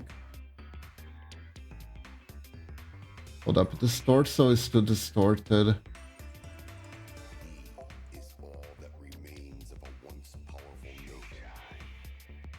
I need to have the original close by. Hold up. New. There we go.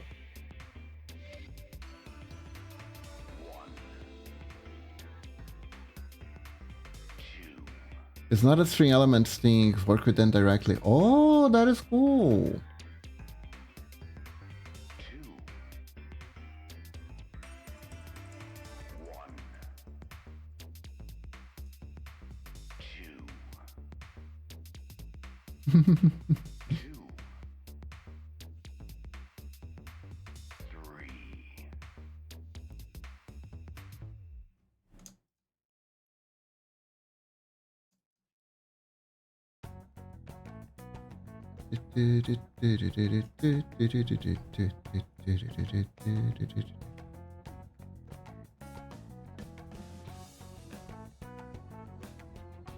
Think. Do I make slouch a little bit more?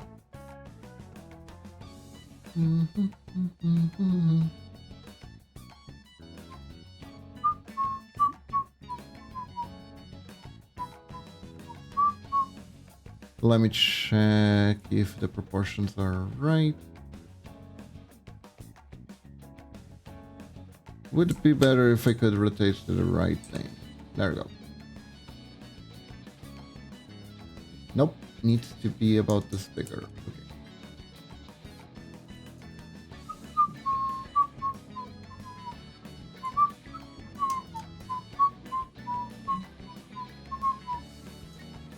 There we go.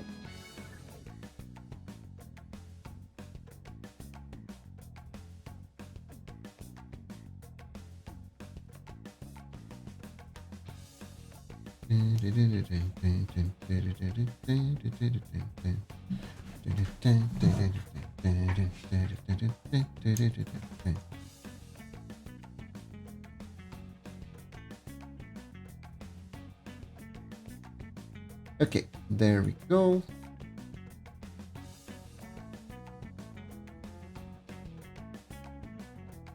Well, Sky, gonna do my best for these to look great for your string then. I mean, I was gonna do my best regardless, but you know what I mean.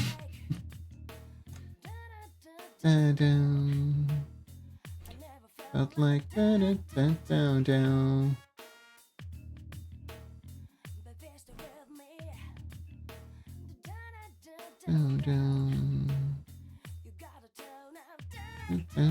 Down.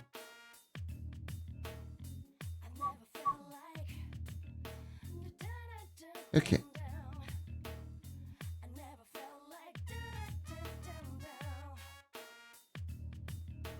Yeah, no.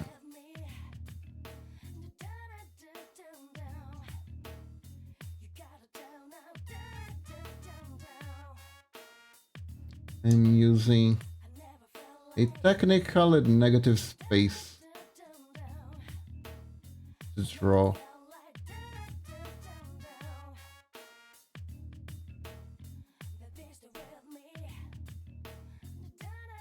Down.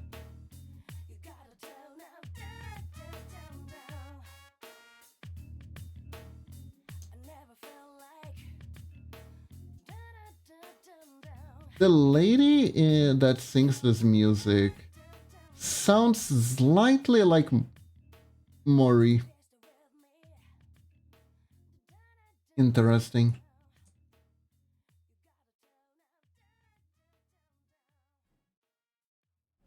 Didn't quite notice that before. Probably a coincidence though.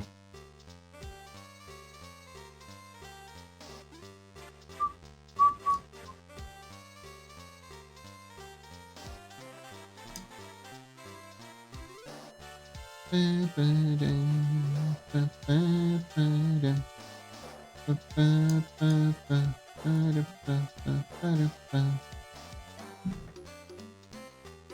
been sharing some tentatives of your work of the lads with some lads surfing and the Guardians love it, so I know you're doing a good job. Ah, that is good to hear. That is good to hear.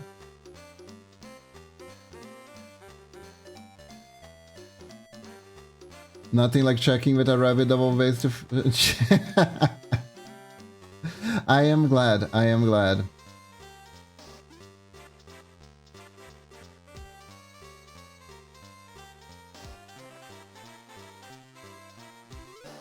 I am glad my work has been satisfactory so far.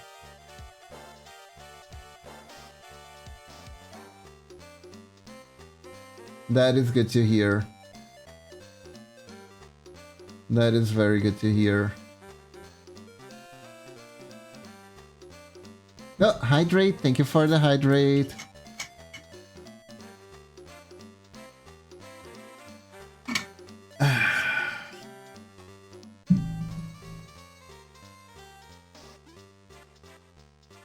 Thank you, thank you.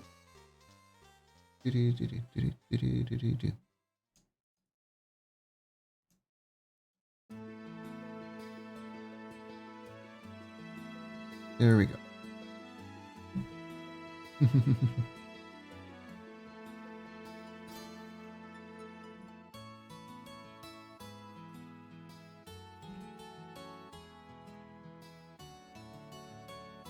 Interesting. Ah, no. Okay, I added this one earlier.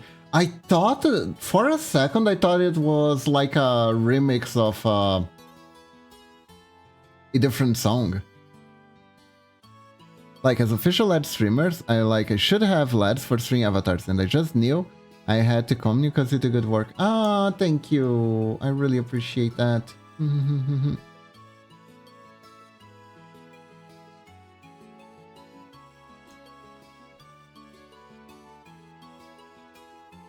Oh, let me do something here so I don't get confused. Oh. Right. Man, this actually reminds me. I finished Suikoden 2 recently because it was like a trauma. Ah, thank you, Skyheart. Thank you. It was like a childhood trauma. This one isn't exactly childhood, but it's still a little bit of a trauma. Because the music from this game is from a game called Trails in the Sky. And the first game ends in kind of a terrible way.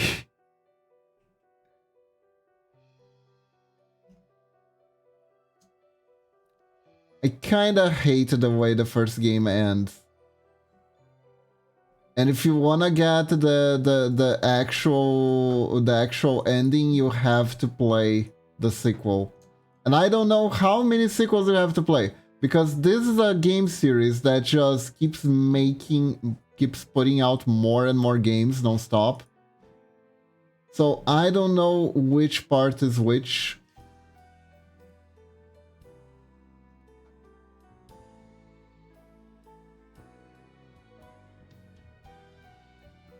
What I do know is that the main heroine girl, she has a childhood friend.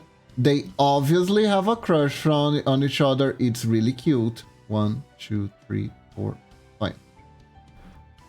1, 2, 3, 4, 5. There you go. It's really cute, but unfortunately, my boy has a tragic backstory, and the tragic backstory comes back to haunt him when he just wanted to live a peaceful life with her.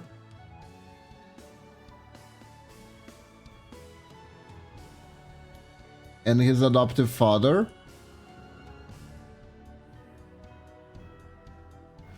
And it freaking sucks.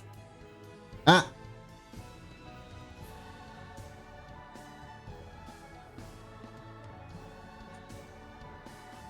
Okay. How do I do this without too many spoilers? Yeah, missed, Fudge. Yeah, missed.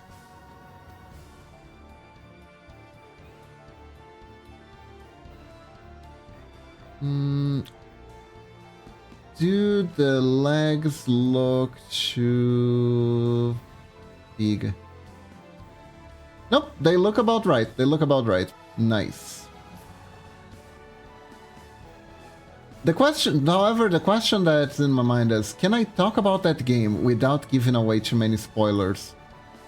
Okay. So let me put it this way.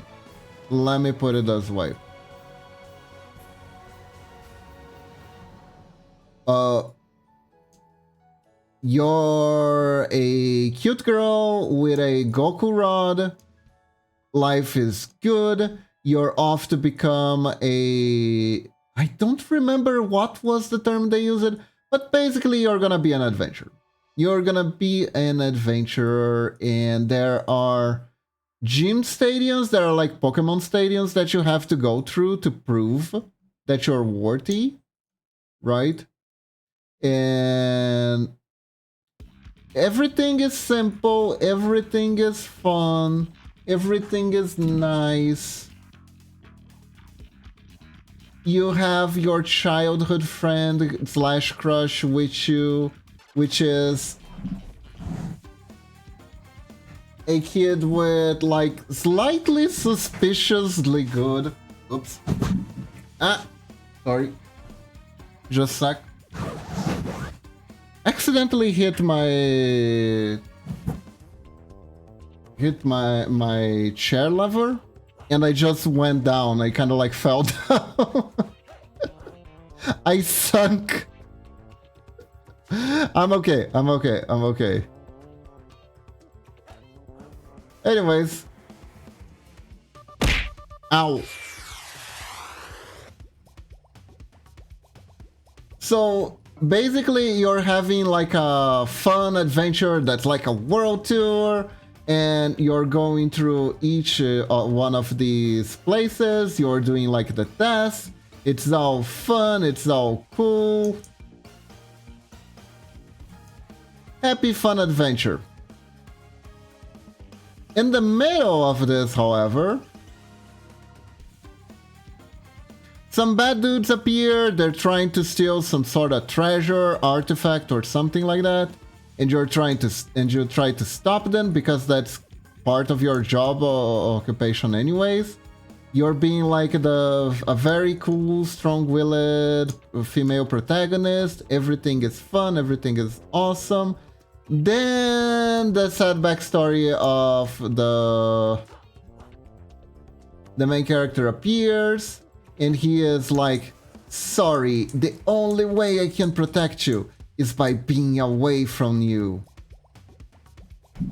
And then he goes away. And then I was like, you freaking idiot, you don't have to do this. God damn it, we could take care of them together. Gah.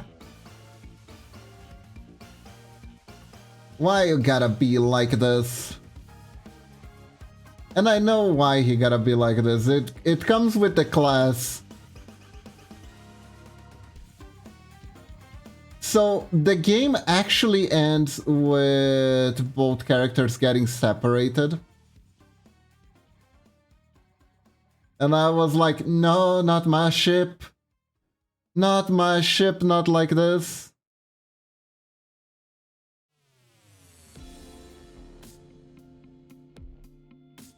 Don't do my ship this dirty.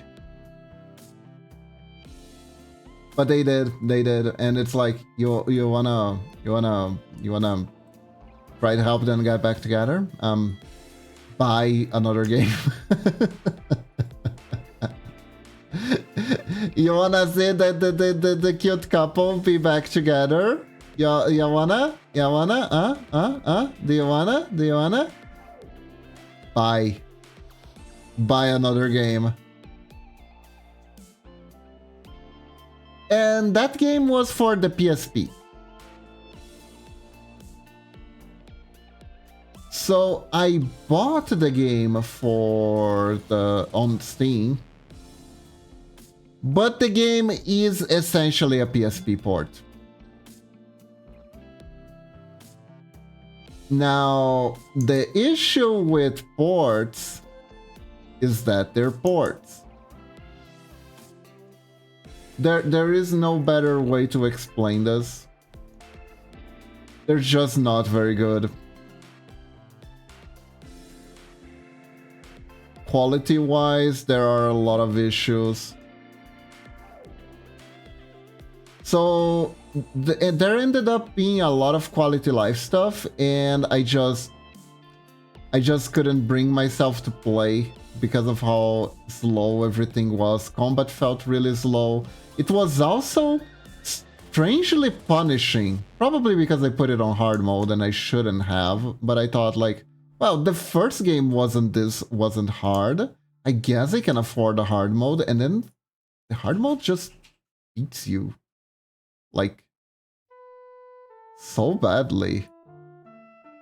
You don't have potions and resources for anything, and you start on a sewer level. Like, you start on a sewer level.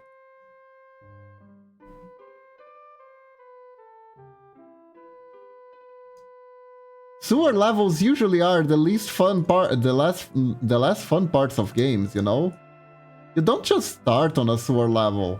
Unless you're like a Teenage Mutant Ninja Turtles game, then maybe you can start on a sewer level. Still, the sewer levels in every Ninja Turtle game that I ever played kinda sucked regardless of being the Ninja Turtles. Cause it's a sewer level.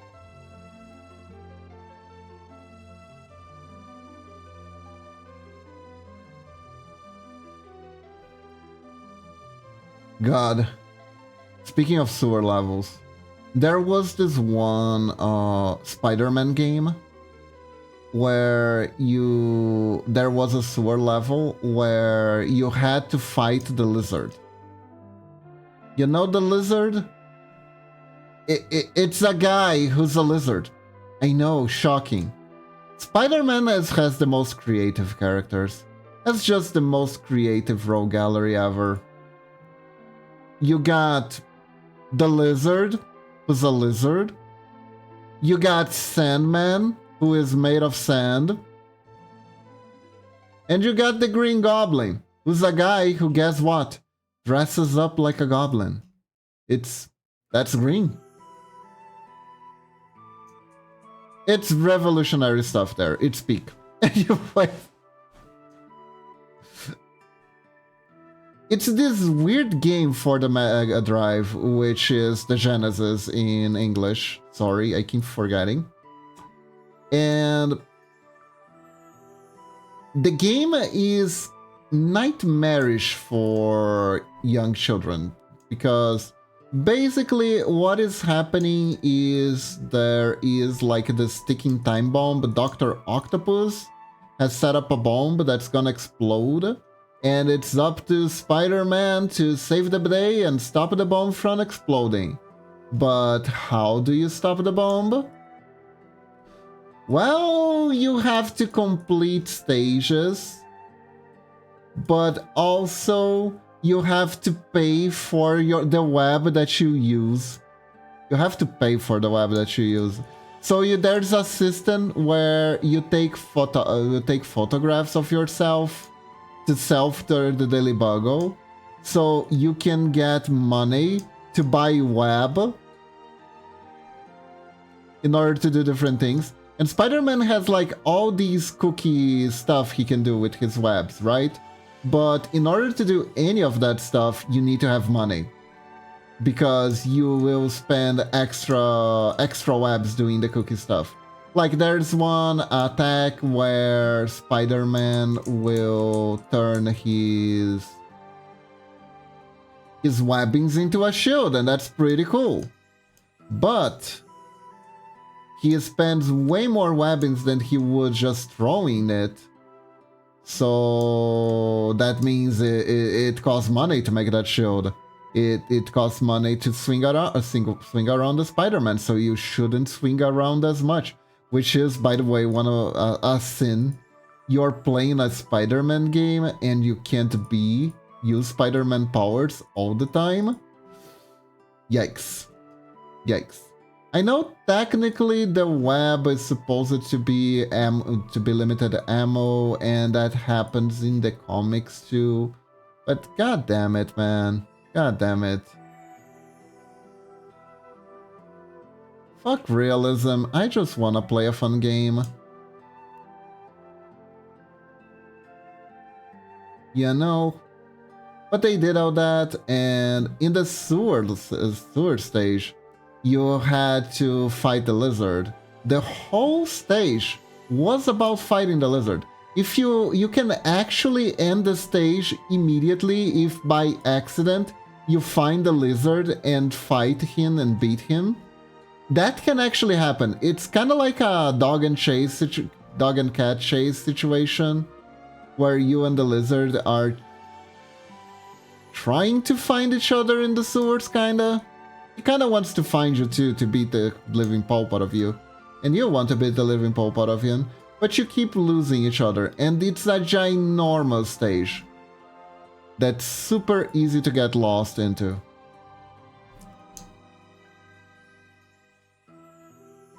And it has all sorts of weird mutants in there. There's like the lizard, but there's also like these guys dressed in green for some reason. And I think there's like swamp monsters.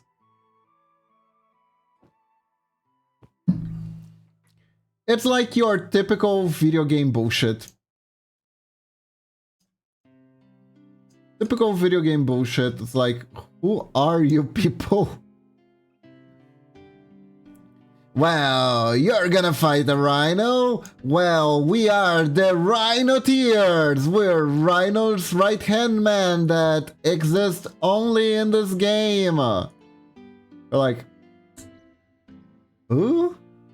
What? And then you gotta fight the Rhinoteers.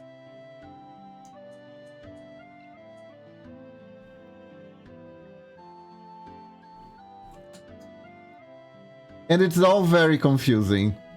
And it's all very confusing.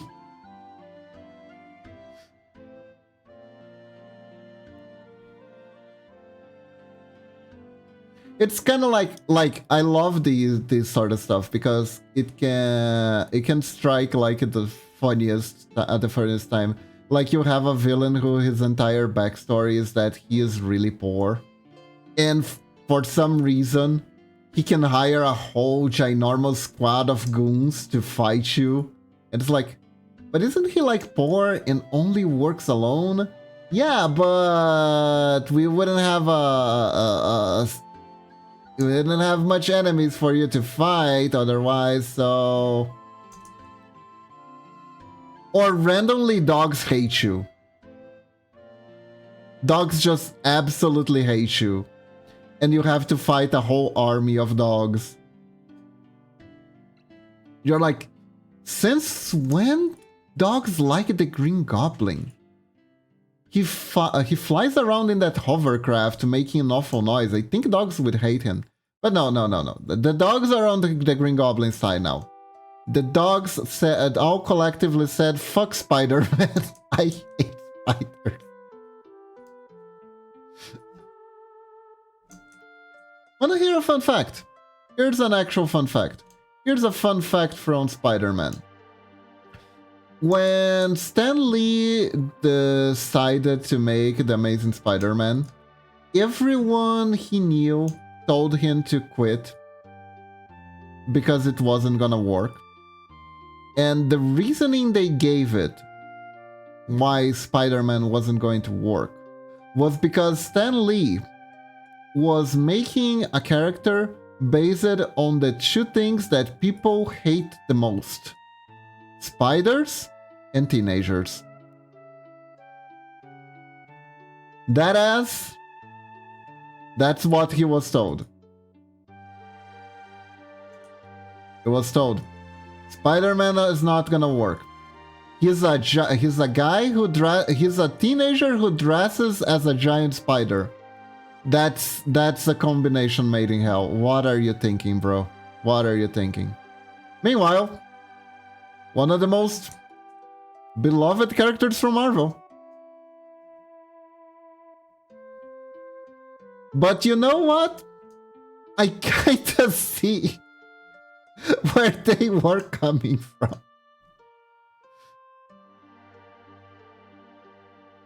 I kinda see where they were coming from.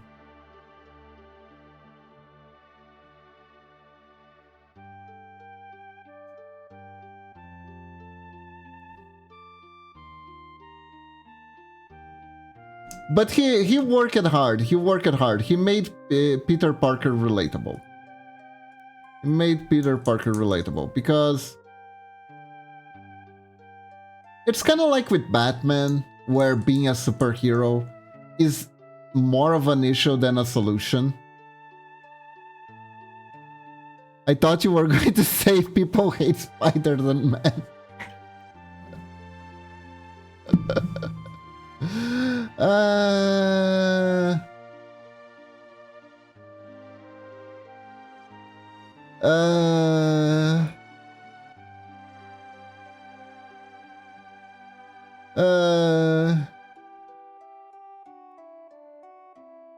Oh god.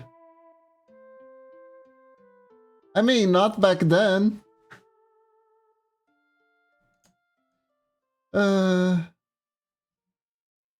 No, teenagers. The reasoning was teenagers.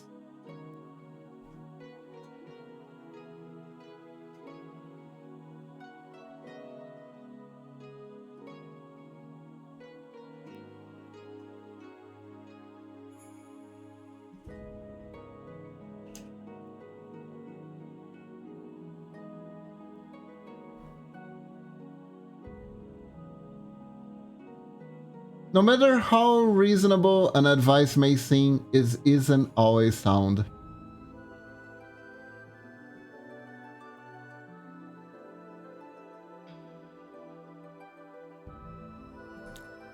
I forget Spider-Man's supposed to be a teenager. I mean, that's fair. It's been around for so long, right? He's no longer a teenager. He has several phases. Although technically Miles, that's kind of like supposed to be the new Spider-Man, right? He is a teenager. Miles Morales is a teenager.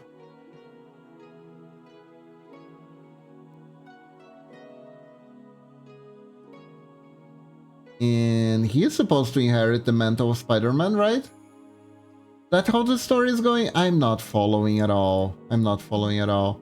Like I said, I used to be a comic book shop kid. I liked anime and manga, but everyone around me was into comic books. So I learned just enough to be able to hold a conversation. I'm so tired of them changing the heroes of existing franchises.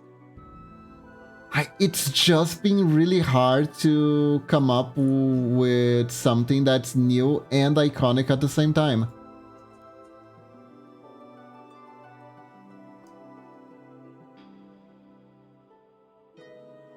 Like, superheroes exist in this weird perpetual limbo, right? It's like they're in hero purgatory.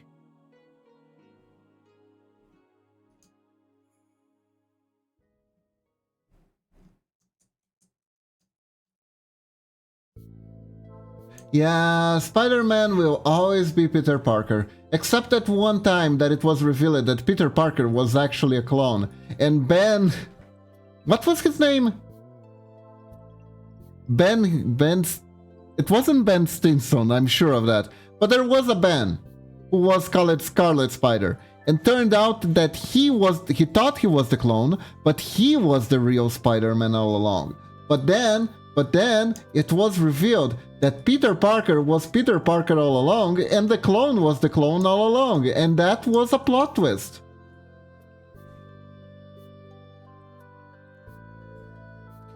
Because fuck the Clone Saga, that's why. Fuck the Clone Saga.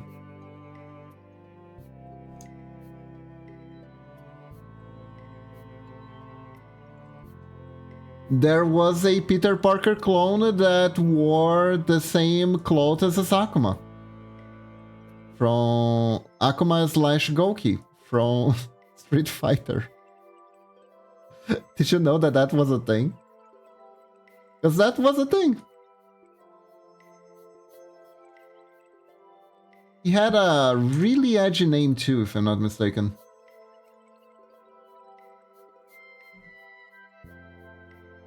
Like super edgy name. I don't remember the name. It was like the Gatekeeper or something. There's plenty of popular shonen that don't rebrand existing character. Yeah, it is. It is like a almost like an oddity of the West, because like if they try to make it, it doesn't work.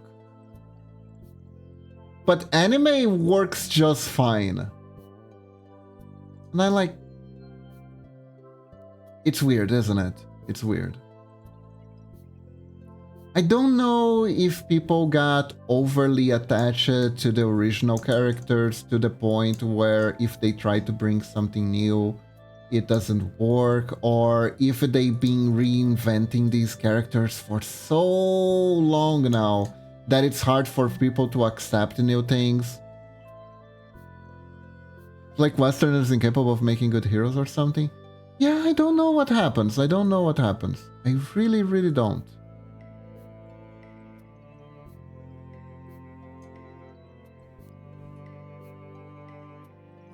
You know what the issue is though? You know what one of the issues is? I think they burned out good ideas on like too many secondary characters.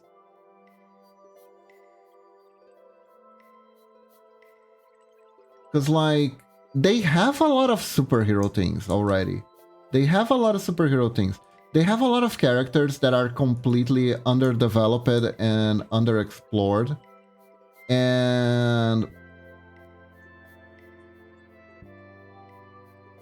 they just pick the worst.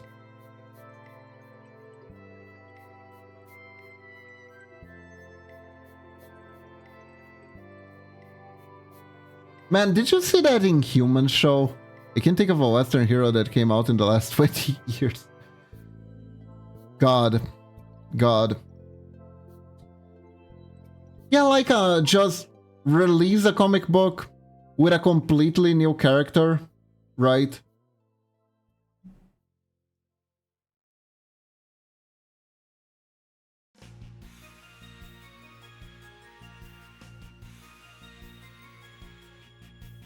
Inhuman? I haven't.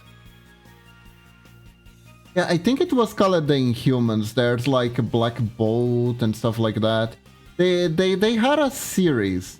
There's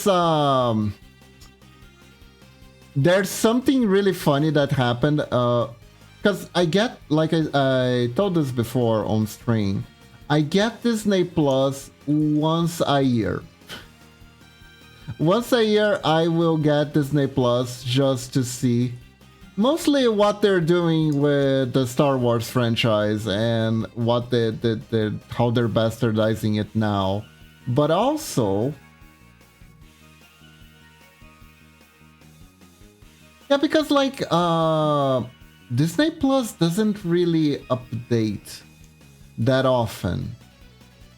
Right, with like shows that are worth watching.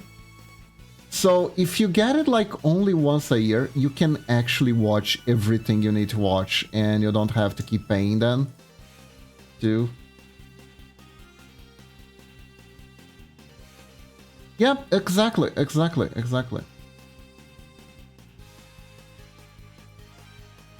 Like currently I currently have 3 subscriptions to Amazon, mostly because I get Prime here on Twitch and I get like extra time to store my VODs, which is good because I tend to forget to take them out at the right time and upload them on YouTube. Gives me more leeway, essentially, on that end.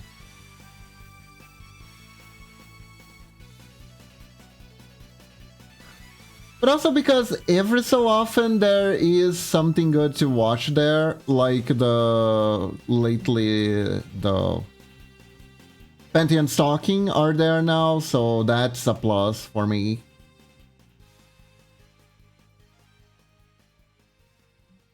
And Netflix, mostly because I share the account with my mother. My mother watches a lot of Netflix, and there's some anime there too. And Crunchyroll. Crunchyroll is like my main one.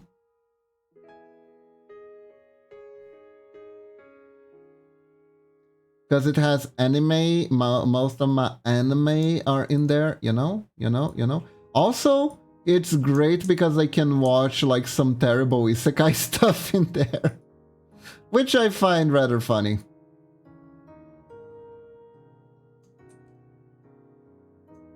One of these days, I will summon the courage to watch another episode of The Black Summoner. I kinda wanna see how that cringe fest ends.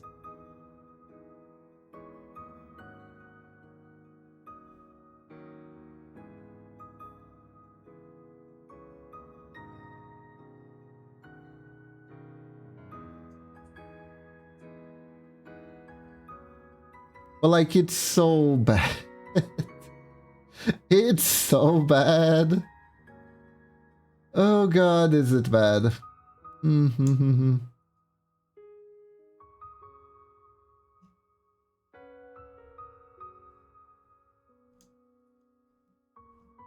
Like, they did a thing. They did a thing in that, like, I was trying to watch it the other day, but there was this one episode where they did a thing that I was just like, wait, what do you mean? What do you mean? My dude, the protagonist, just goes up and is like, you know, I decided something. I think it's time for me. I've been thinking about buying a slave. He just like straight up says that, and then everyone around looks at him and is like, oh, I guess it's that time in the life of every man, huh? Yeah, that sounds like a great idea. We're with you 100% of the day. Like, my dude, like says he's thinking about buying a slave, and everyone treats him like he grew his first pube. And like, what is happening?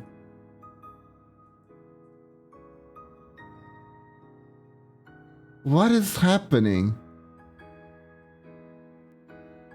What is this twisted universe? What am I watching?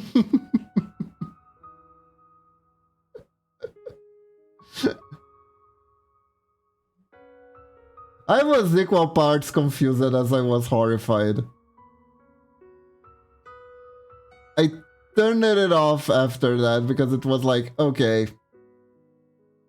Okay, I don't think...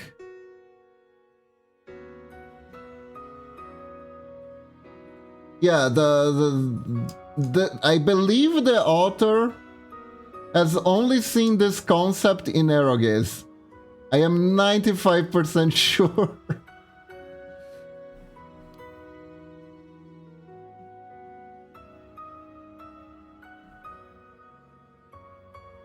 The man doesn't know the weight of what he put in his story. It's kind of funny though. It's kind of funny, not gonna lie. I'm not gonna say it's not funny that the guy just wrote that. It's outrageous. It's funny in an outrageous way, like, okay. What? And it's not like the anime is like a hentai or anything like that, right? So it was just there out of nowhere. And honestly, the art style isn't even that good.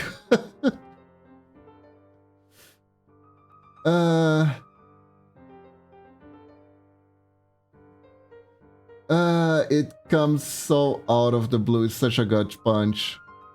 It's such a gut punch.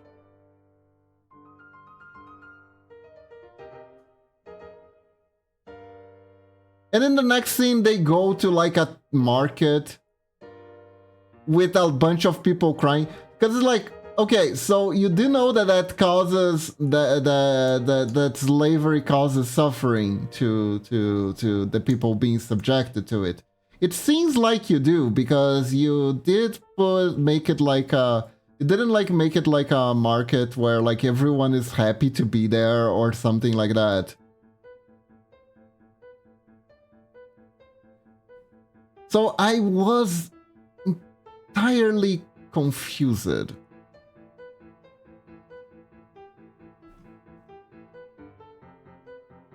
It was very, what?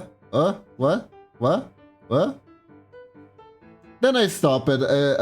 I thought it was a little bit too cringe. I didn't continue. One day I'll summon the courage to see what happens next. I'm pretty sure nothing interesting.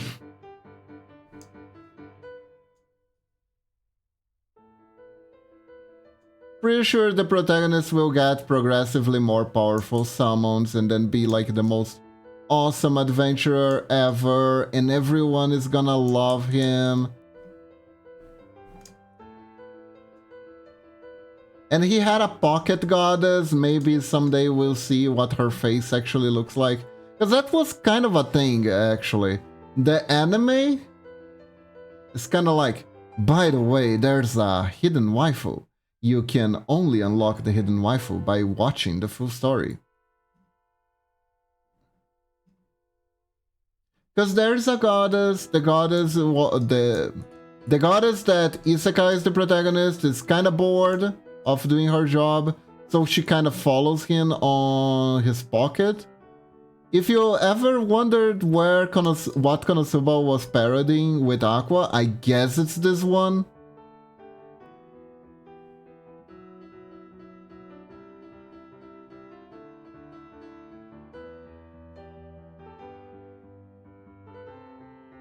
Everything is very weird. Everything is very weird.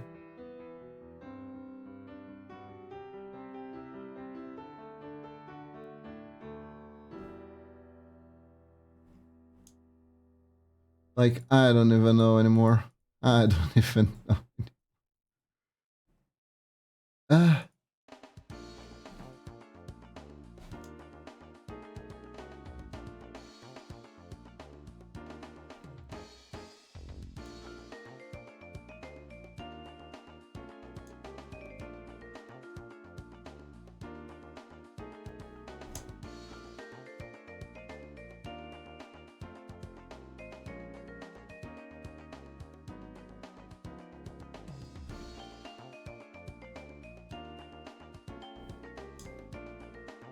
Do I recommend watching The Black Summoner? No. Not at all.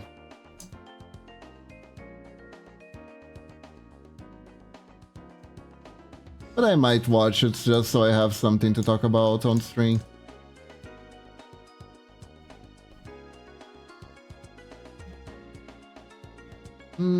His pants is kind of puffy in this, and it's not supposed to be. These are leather pants. Can't beat mine, no you can't beat my leather pants. Can't beat mine, no you can't beat my leather pants.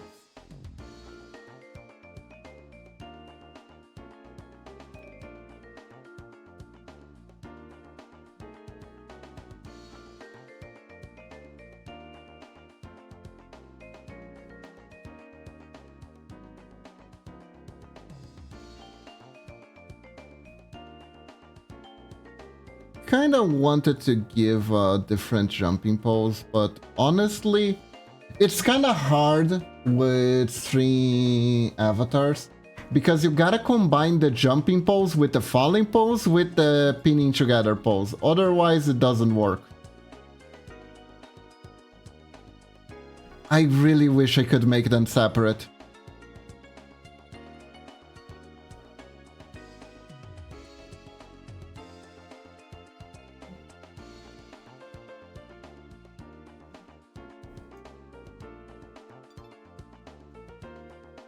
I try to make it work with the ninjalings. It always has come at very mixed results. So I came to believe that the best way to do it is with single frames. Here we go.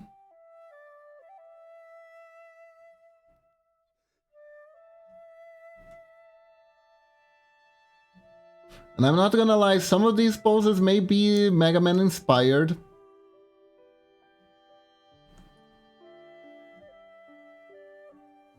But they work.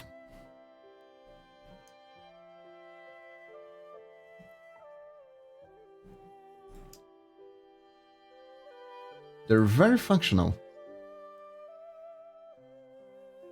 Rockman!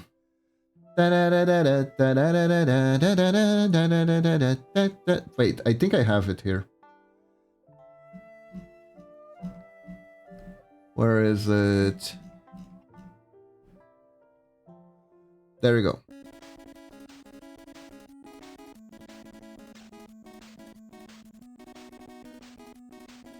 Oh, Taraman 7.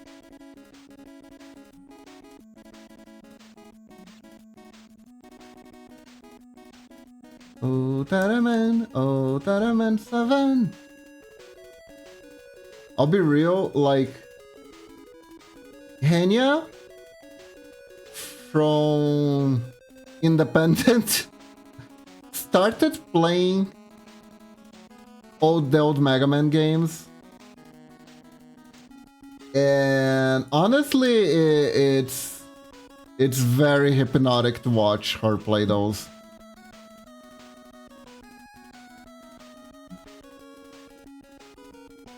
Particularly because whenever she does certain things, there's some edits on YouTube that like get the good part essentially.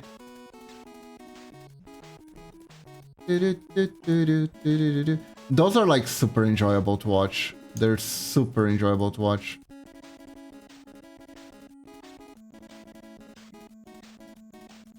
I've been thinking about playing those on stream. I have the collection. The main issue with playing them on stream though is that it is harder for me to react to what people are saying in chat. Which is like a big downside because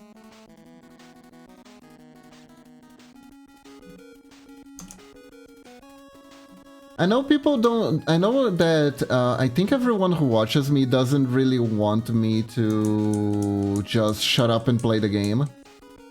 That's not the feedback that I've gotten from any regulars.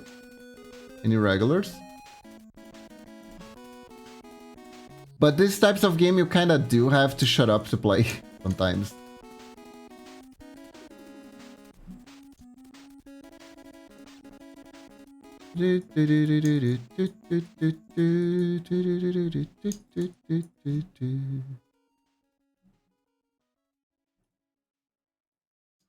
Especially Mega Man 2, I believe the Wily stages are some of the hardest in the series.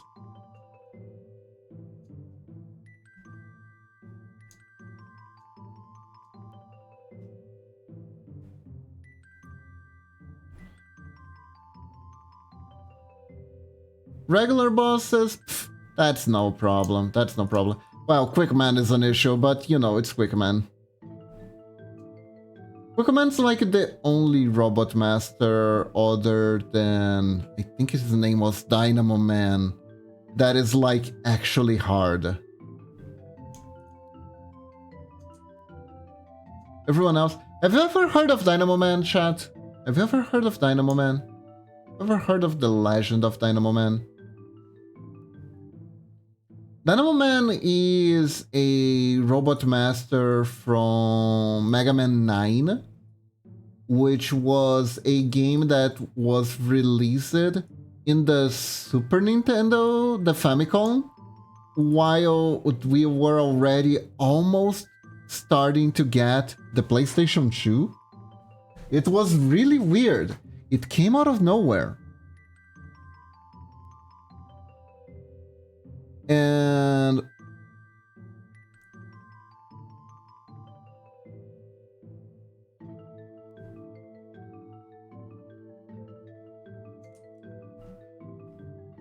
the game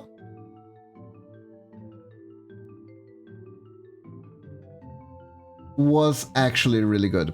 It was actually really good. I liked it a lot. But it also had, I believe his name was that. What's his name, Dynamo Man? Hold up.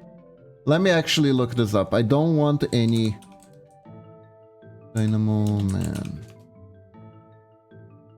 Yeah, no, it's Dynamo Man. It's Dynamo Man. This fricker. This fricker. Look at this mother fricker.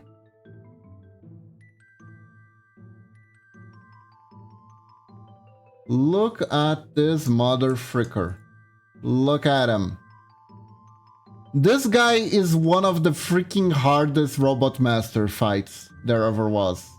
Especially if you don't have his weakness. Because you see, this mother trucker is a walking dynamo, and his stage is a power plant, and he has a recharger. This mother fricker will actually, mid-battle, jump up and heal.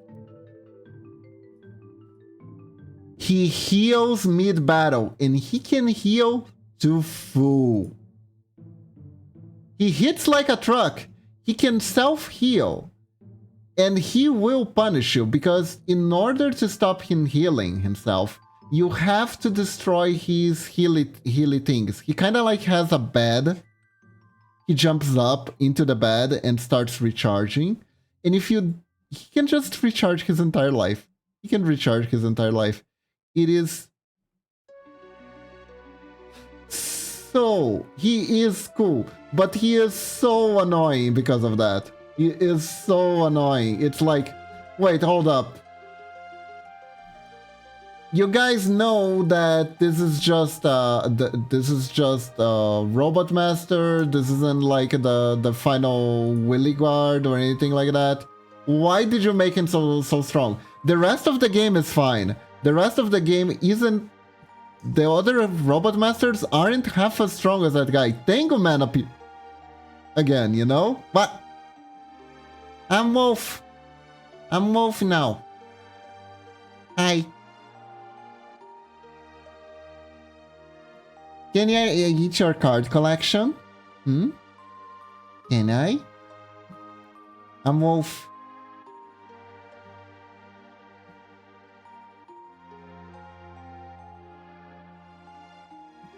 I'm gonna eat your card collection. Dynamo Man lives rent-free in your head. It does. It does. Dynamo Man is such a jerk. He is such a jerk.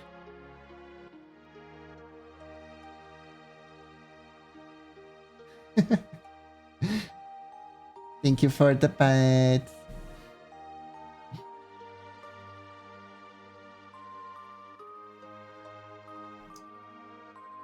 He is just the jerkiest. If he was a meat, he would be jerky.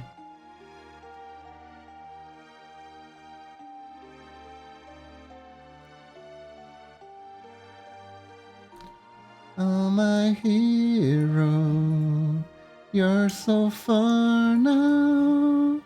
Will I ever see you smile? So you can transform, yeah? Male, female, and wolf? True. Exactly. Also, very rarely I can turn into a log, but that's not really a transformation. I just change places with a log, and my log has become sentient and sometimes run away. Don't worry too much about it.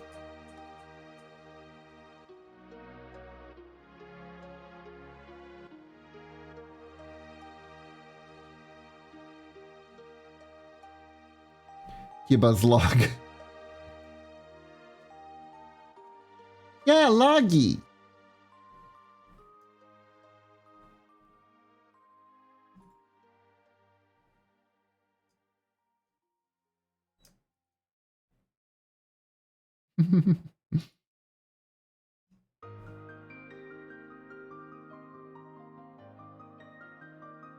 You know, loggy.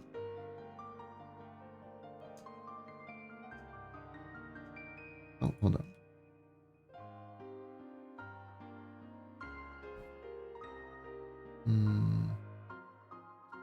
Nah. Hold up. Oh. There we go.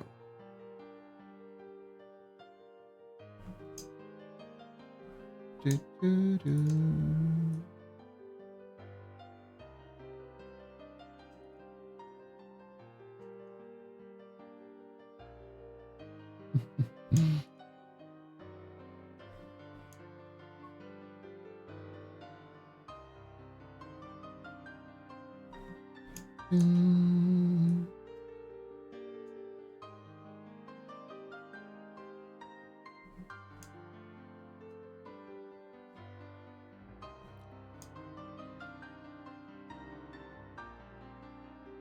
Transforming is part of the ninja lifestyle.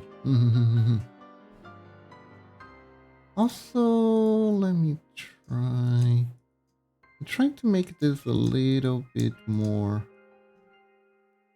Yeah, there we go. There we go. There we go.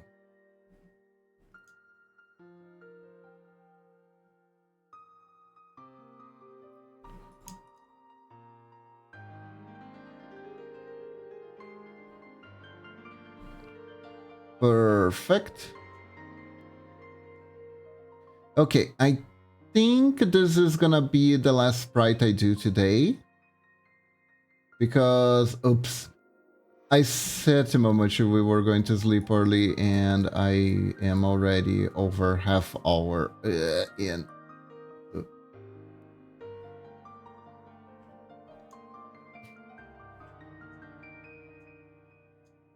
But it's just a little bit. I'm almost over.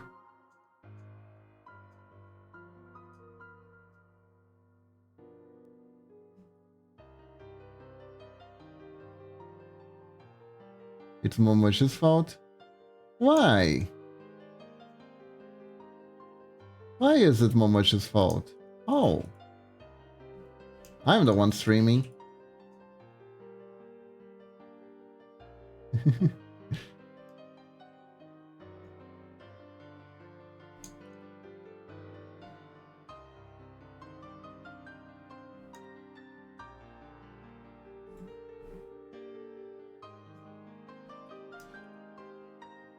Join us up next in the new Limbus update, Ahab's Rehab.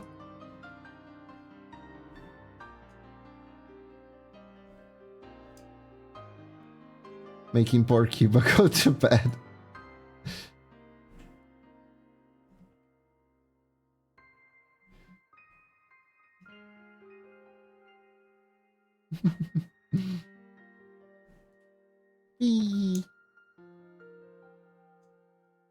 Yeah, but I really should.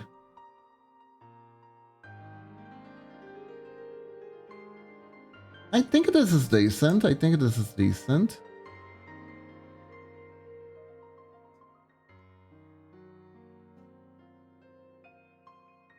Either way, if I decide it's not when I come back from traveling, well, then I'm gonna redo everything. But for now, everyone, thank you very much for joining me today. I hope you all have a wonderful day or night. And thank you very much for joining me. Yes. Now let me see. Do we have someone to raid today?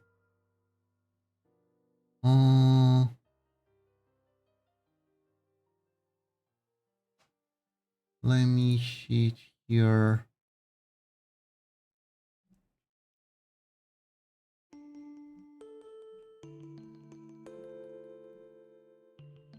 Oh. Thank you. Have a good one. I think... You know what? I don't think I have anyone that I can just raid and run. So I'm just gonna end the stream now because I wanna drop asleep.